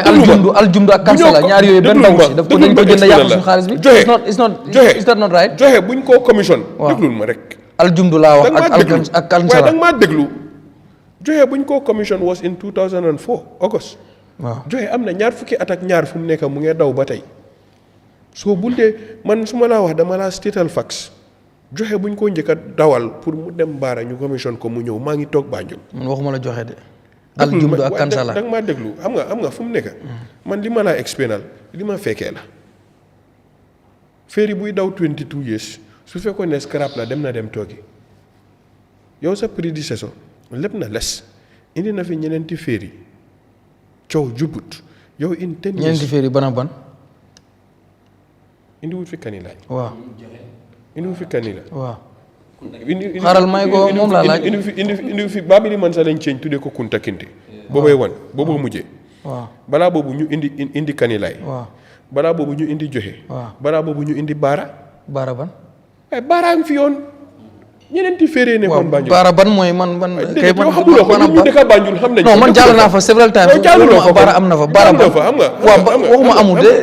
man waa léegi indiwut fi aljumdu boo xam ne dawut ak kansala da nga maa déglu non waaye galas tamit waaye da nga maa déglu ma ne ñaari féeri fu mu daw fan fan la daw fan la daan costé xam nga fu mu daan costé mu ñaari féeri yu green yi ñaari féeri yu mujj yi ñëw yaa ngi jël suma time soo ma bëggee stop du ma stop de because suma time nga bëgg dama non man du ma la stop soo léegi ñeneenti féeri ñëw na fi because of loolu dafa ñëw 2 years lañ si teg pour AU summit bi ñëw Gaddafi bi moo ñëw Banjul joxe lam duga pour mu ñëw fii mu baalu nit ñi si ne OIC am na fi ñu jël alali dëkk bi dem pre-finance 89 moto yoo xam ne bu nekk 6 million la moo jar ñu ne 12 million la moo jar OIC ëppa doole AU summit 13 times AU summit am even jaaykati gerte boo xam ne mu ngi nekkoon fii ba base sax fiiloon na impact yi AU summit OIC am fi dem ba jeex ñeneen ñu dëkk Banjul sax mënuñoo xam ne sax summit am na si biir dëkk bi understand nga toog di daw ak tali di daw ak électricité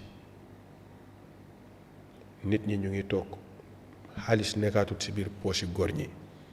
Gambia fu mu nekk strand is the order of the day people do not have money in this country hand to mouth sa léegi nit ñi dëkkaatuñ ko 2 square meals a day nit ñi mënaatuñ koo afford si biir dëkk bi people are broke people are poor in this country nga xool fu mu nekk affordable housing mënuloo koo def bi nga toogee ba tey ay ñoom Kalidou Wage nga dee dégg ne ñoom ñoo am laan ñoom ñoo am lii fu mu nekk yaa ngi toog ni élection jot na ne nga ne kiti da nga faa def affordable housing ba tey ku am xaalis moom moo mun a ñëw dëkk si palaas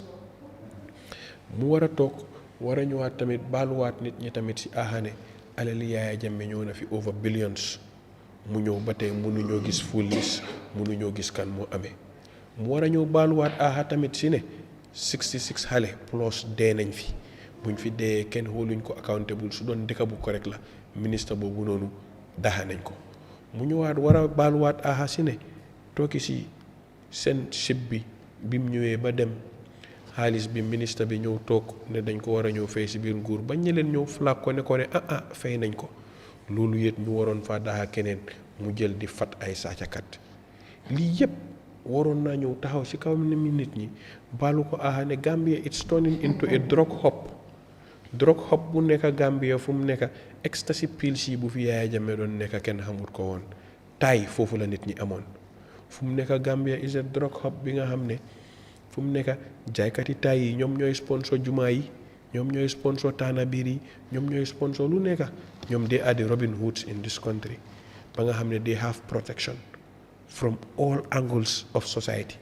dañ fee jàppee nit pills more than 9,000 pills dañ ko koo jàppee mu war koo dugal si biir dëkk bi in the next 4 days nga ñëwaat gisaat ko si biir society bi mu ngee dox si biir dëkk bi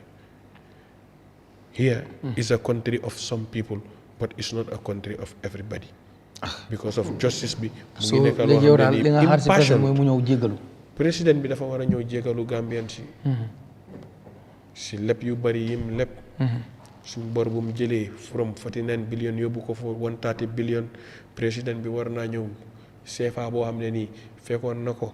to 520 yóbbu ko ba 660 nga xam ne fu mu nekk suy xoole balaa décembre CFA bi egga $700 inflation président bi war na see ñëw baalu nit ñi ba pare lu si gën a important moom moo nekk ne Senegalese government ñu ngi xeex ak rebelle yi biir fooñi Chelsea yi ñu ngi faa dugga tabaski bii nii fooñi ñu bari ko korité bii nii fooñi ñu bari amuñ korité bi dañ dem displace leen lan moo gën a nekk lii audience yi nga dem di inaugurate ferry yow sa ay doomi di kay Shells mu ngi leen a ñëw di leen ñëw fekk si fuñ nekk soo léegi lii yëpp nekk loo xam ne nii négligence boo xam ne nii at a state level bi nga xam ne yow da nga war a ñëw sàmma nit ñi seen kaaraange waaye keesi fooñi bi waroon naa nekk loo xam ne fooñi tamit ñu fa ëppoon doole buñ demee tamit turu di alliance bañ ñëw join si NPP su fekkoon ne 2017 la ñoom ñëpp ñu ngi see kaas waaye fu mu nekk ñu si bari nekkaatuñ di wax si yéene yi because dama ko xoolee comme dafa mel ni comme cin bu tooy la wala dañoo bañ a offen comme koo xam ne moom moo leen di laal but problème bu bari am na si biir dëkk bi soo man daal séentu naa daal pour mu ñëw daal baalu jégalu askan waaw man loolu laa ko xoolee yes Mr Sibi yow lan ngay xaar ci président bi suba mu war a ñëw adresse nation bi ci assembly bi ni ki ko yoon santaye at least one time in every year waaw loolu nekk na lu ñoo rafetlu bon man gëm naa ne président bi warutoon na ñëw rek pour read statement delluwaat kiram lu war a dama gëm ne pure démocratie président bi war naa mun di ñëw di uyu si néegi député yi ñuy ko laajte xew-xew yeeg yàqu-yàqu yi nekk di xew si réew mi ak développement yi nekk di happen soo demee si developing nation si loolu moo fa nekk président bi ñu dañ ko mu ñëw si néegi député yi mu tontu ay laajte député yi laajte ko mu tontu def ay leeral si bépp liggéey boo xamante ne nii mu ngi ko doon def si nguuram. Gis nañ ko fi South Africa gis nañ ko fi Nigeria gis nañ ko fi Ghana in other developing nations Mauritania sax mu ngi faa xew. waaye Gambia is a sad nation whereby da ngaa jël njiiti réew nga dénk ko arankees si askan bi. nga dénk ko sécurité askan bi. nga dénk ko fere askan bi. nga dénk ko aha ak yelleefi askan bi. te léegi député bi moo war a dem fa ñoo jagaree loi pour ñu war koo question ñun suñu loi yi dafa ne because Draconian laws lañ am 1997 constitution bi ñëpp xam nañ ba fa sangi constitution la moo tax ñu doon wax reform. waaye président boo xam ne yow bëgg nga accountability président boo xam ne bëgg nga transparency man gëm naa ne da nga doon make sure ne di nga indi laws yoo xam ne di nga mun a di nga mun a ñëw uyu député yi saa yu ñu la ooyee nga ñëw pour indi ay leeral. Gambia ngaa gis léegi député boo xam ne député yi rek ñoo dee toog jamonoy session wala nga am ministre bu war a indi ay leeral. waaye soo demee si developing nation si like Sénégal saa yu parliamentary sittings di am ministre yi dañoo toog questions bu gaay am ñu oola laajte la question bi isn't it waaye Gambia ñun caucus lañ am laa ko tuddee because of the SACCOS lañ am because of the député yi werante lañ faa nekkee recommendation buñ jël suñ ko yóbbulee cabinet bi ñu ne lii nañ ko teg fële jox leen ko police yi suñ kirib kare bi jox ko attorney general muy collect dos da nga bëgg gars yi système bi fa nekk da nga bëgg gars yi debate si kanam président non waxuma ñu debate dama la nekk di wax ne si current dama la nekk di jox exemple of developing nations yi lan moo tax ñu develop ak lan moo tax ñun Gambia ba léegi ñu ngi si saret ñu ngi raam ba léegi because of soo demee si developing nations yi président du ñëw si néegi député yi pour read statement rek dem yoonam. ok so su ñëwee lu moo def. su ñëwee war naa wax si lu bëri. député bu am lu mu koo laajte si corruption. o doxali ni ay cases yu mu amee. dina taxaw tontu Gambien bi yoroo war a wax ne da nga yoree réew bi wat suñ constitution bi. meet ñu loolu moo tax ma la doon wax ne. Barrow moo war na fexe réforme boobu am ñu am loo xam ne. moom dinañ ko oo mu def ay tontu ay laajte. wante Barrow su defee ay leeral ay journaliste ko tiimu te dañ journaliste yi sax dégg naa léegi dañ leen da laajte yan questions nga amee dañ koo fet balaa ngaa toog a moom. waaw am na si raay that's correct. xaaral ma ñëw so daf laa won ne ñun fi ñu toll ba léegi dëkk bi mu ngi raam we are still been using Draconian laws yoo xam ne am nañ féeri bu bees booy nekkut di dem so Garmi man su ma amee lu ma wax si state of the nation address bu Adama Barrow ëllëg dinaa ko laajte si fiw mbir yi nga xam ne waxoon na ko last year waxoon na ne Gambia government bi dañ leen jox 38 million from di German government pour affaire yi traffic and crime reduction karab yoo xam ne install neen matériel yi in some of these critical areas man ba léegi gisuma matériel yi moo wax si trafic bi beneen bi tamit moo nekk mu ne am na yére waa is part of the national development plans boo xam ne is $1 billion loolu is roughly 70 something billion dollars yi man ba léegi maa ngi laajte yére waa project bi ma wax noonu Garmi fan la si toll beneen mbir bi maa wax tamit bu ñu fàttee moo waxoon ne dina create 100,000 jobs bu ñu fàttee loolu pour youth si waaye maa ngi remind président bi last year ba léegi man foog naa Spain 33 people ñoo dem Spain 30 yëpp seen mbokk yi dañ bokkoon si ñu leen doon vet ñoo dem 3 rek a ñibbisi 100,000 yi mu diggoon 100,000 employment yi mu diggoon ndaw ñi fan la si toll ñu ngi ñëwaat ëllëg mu ngi demaat pour diggaat Gambie ni script la yore rek bu mu dee riidal Gambie ni su demee toog muy collect dust because of su fekkoon ne 100,000 yi mu diggoon Gambie ni last year job creation yi mu doon wax man de gisuma fenn job advertisement yi nguur buy jël sax 1,000 people or 100 people man gisaguma ko since last year to date ba pare Garbi day other things yi nga xamante ne nii moo ñu soxal ñun moo soxal suma waa koñ moo soxal Gambien yi mooy price control gis nañ ne président bi last year foog naa lu poti këriñ doon jar this year yokku na lu saako ceeb doon jar yi last year bi moo dem di address nation bi ak this year affaire yi yokku na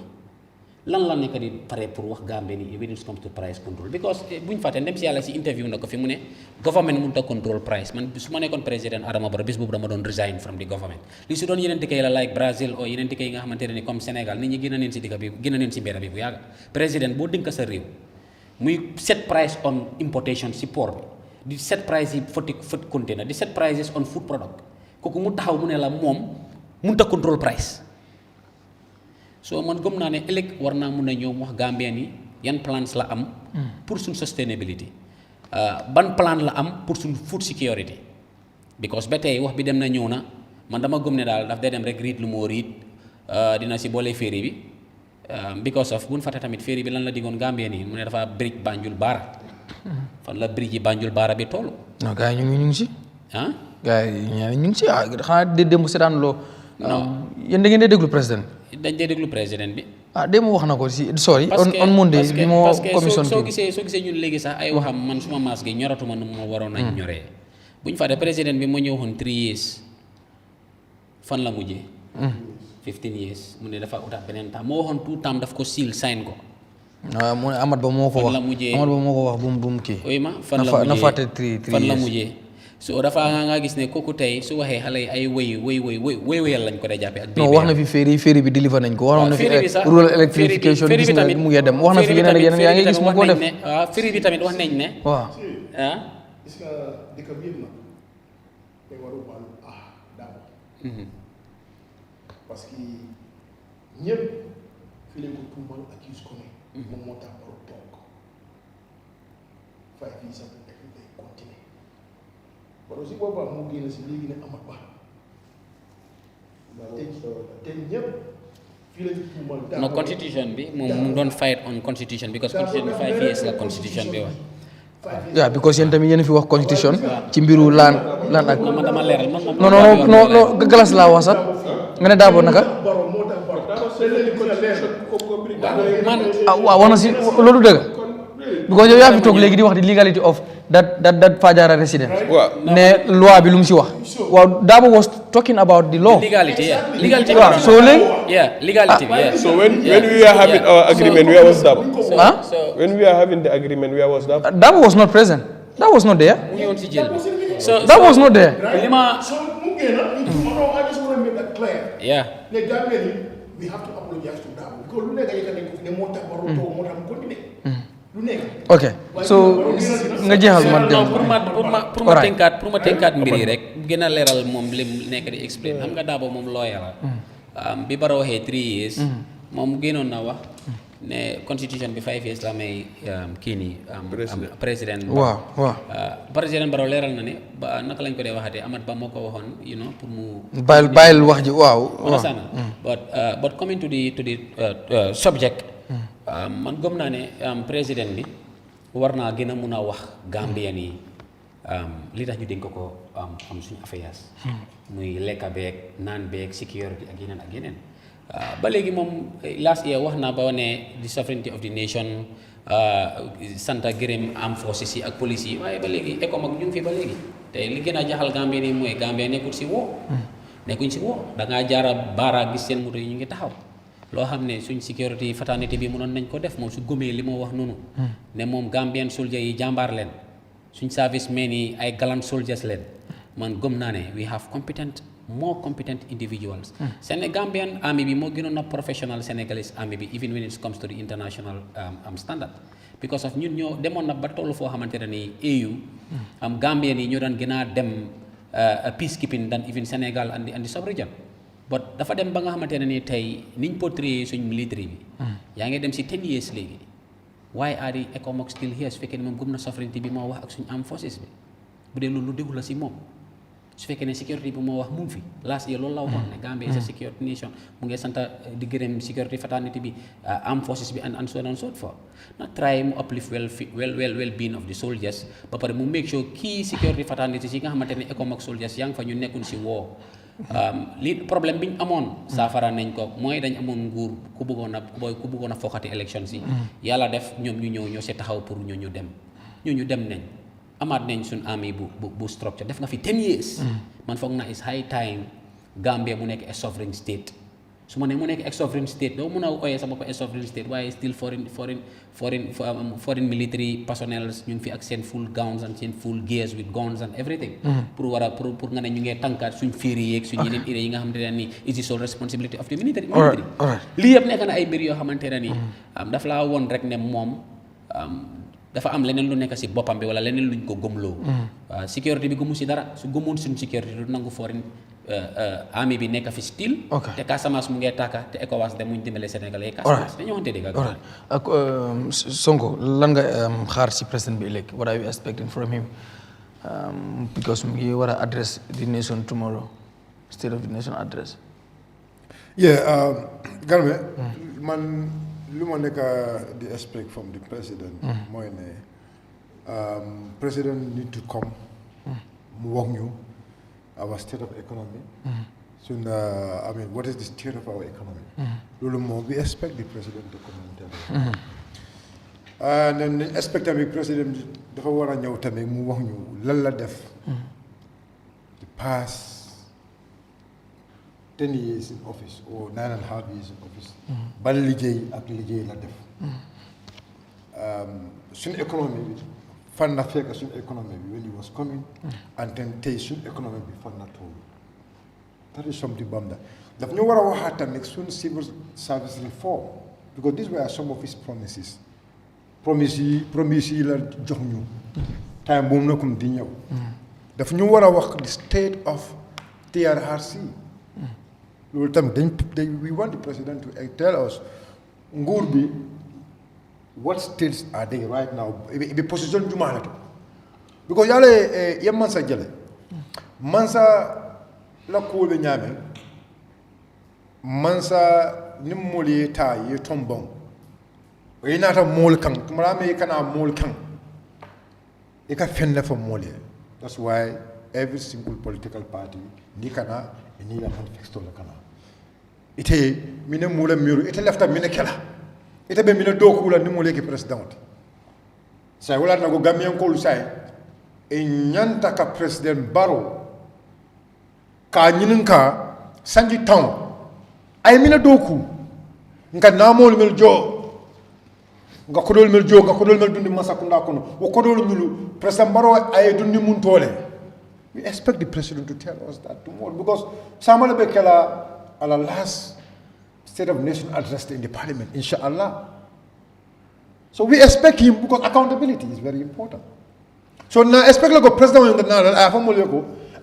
Kabirin Kana president Yala, Nkalioko, the Nara president Yala, safe dakala political kono. But science safe old vele, Ibedaka political kono, Alal Hagoboy, Namen Fale Kunung, and remember Karen be a man killing because Kabirin Kana. Namer no abenyamen and abenyamen a man killing come do yaka for nyame akon yeman dung ibukalo na keba to for a drop. So we expect the president to come and tell us that. We expect the president also to come and apologize to the Gambian because now already President Barrow attended the local atele he break the promise I made the Gambian call because at local afonga confessed. Imagine a leader, a Muslim leader, a leader who is a believer. Let me use it in that way. And we know Muslim and Christian. We know Muslim about promise, and we know Christian about promise. Our leader,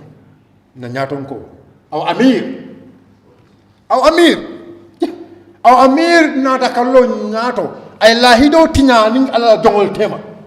Akanaka proud wala kalo wakajele kebal nyala Muslim kebal basiri.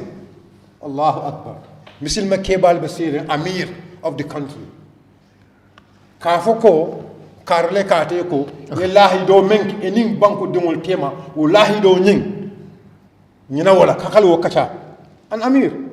so nyini nyin kala be nyinto so saying ni tambita wala comme quand même fodro bayring nyaajibe the National Assembly Special Committee Select Committee yedo ko lake. But they will tell us the report did not still reach to the president's desk. Among for the president desk. But what I want to tell you,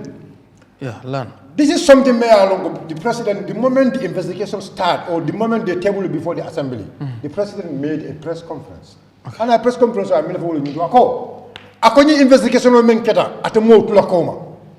So we expect, maybe because they will say they don't have the report, because that's what they say. Every time you tell them, they say government is proceeding.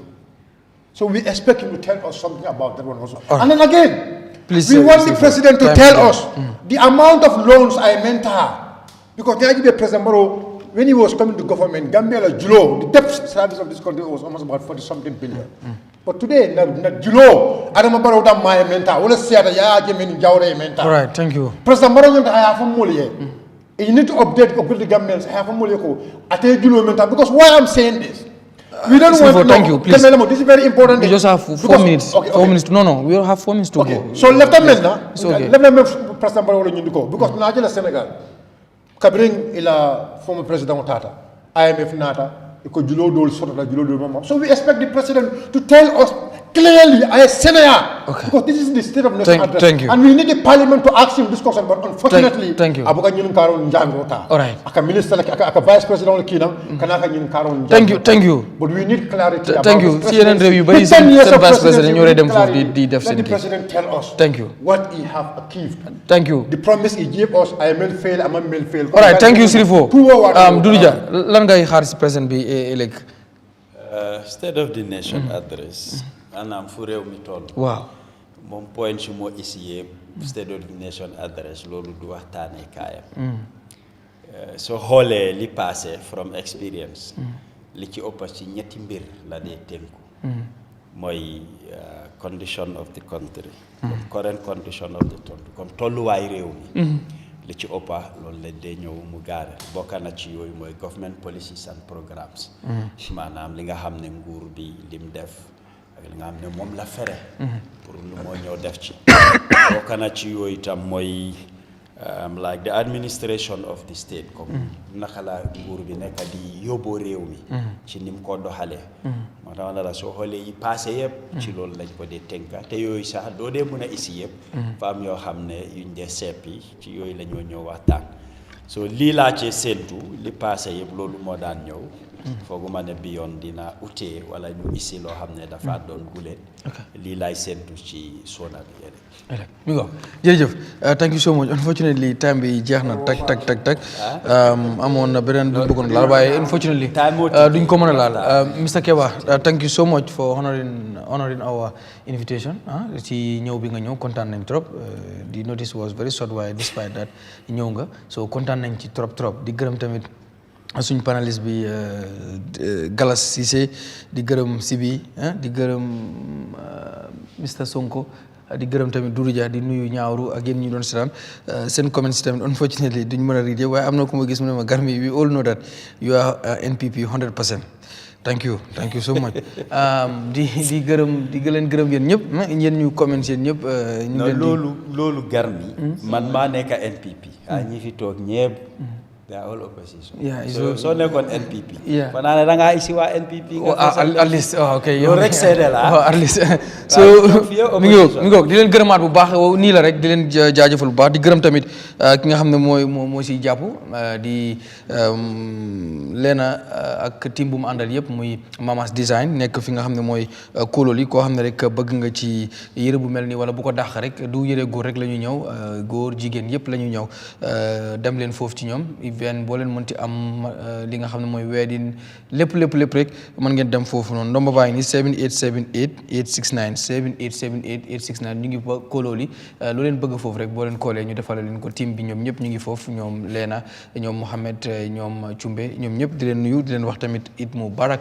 di leen gërëm di gërëm tamit Aboubacar Manga di gërëm Khady Diassi ak Bousséri Kanté di leen gërëm bu baax ci liggéey bi di gërëm tamit Bruno moom moo ñu dee indil suñu ndox yi moom moo dee indil ndox yi yëpp Bruno ñu ngi koy gërëm gërëm ñëpp am nañ mbégte bu baax di leen dig daje ëllëg ci sona bi da ngeen ko am live ci Eyeafrica TV waaye tamit lu jëmaat ci sunu réew dig leen daje àllarba ba la di ñëw bu ci yàlla àndee ak beneen gan mbokk yi jaa ngeen jëf ñu fanaan jàmm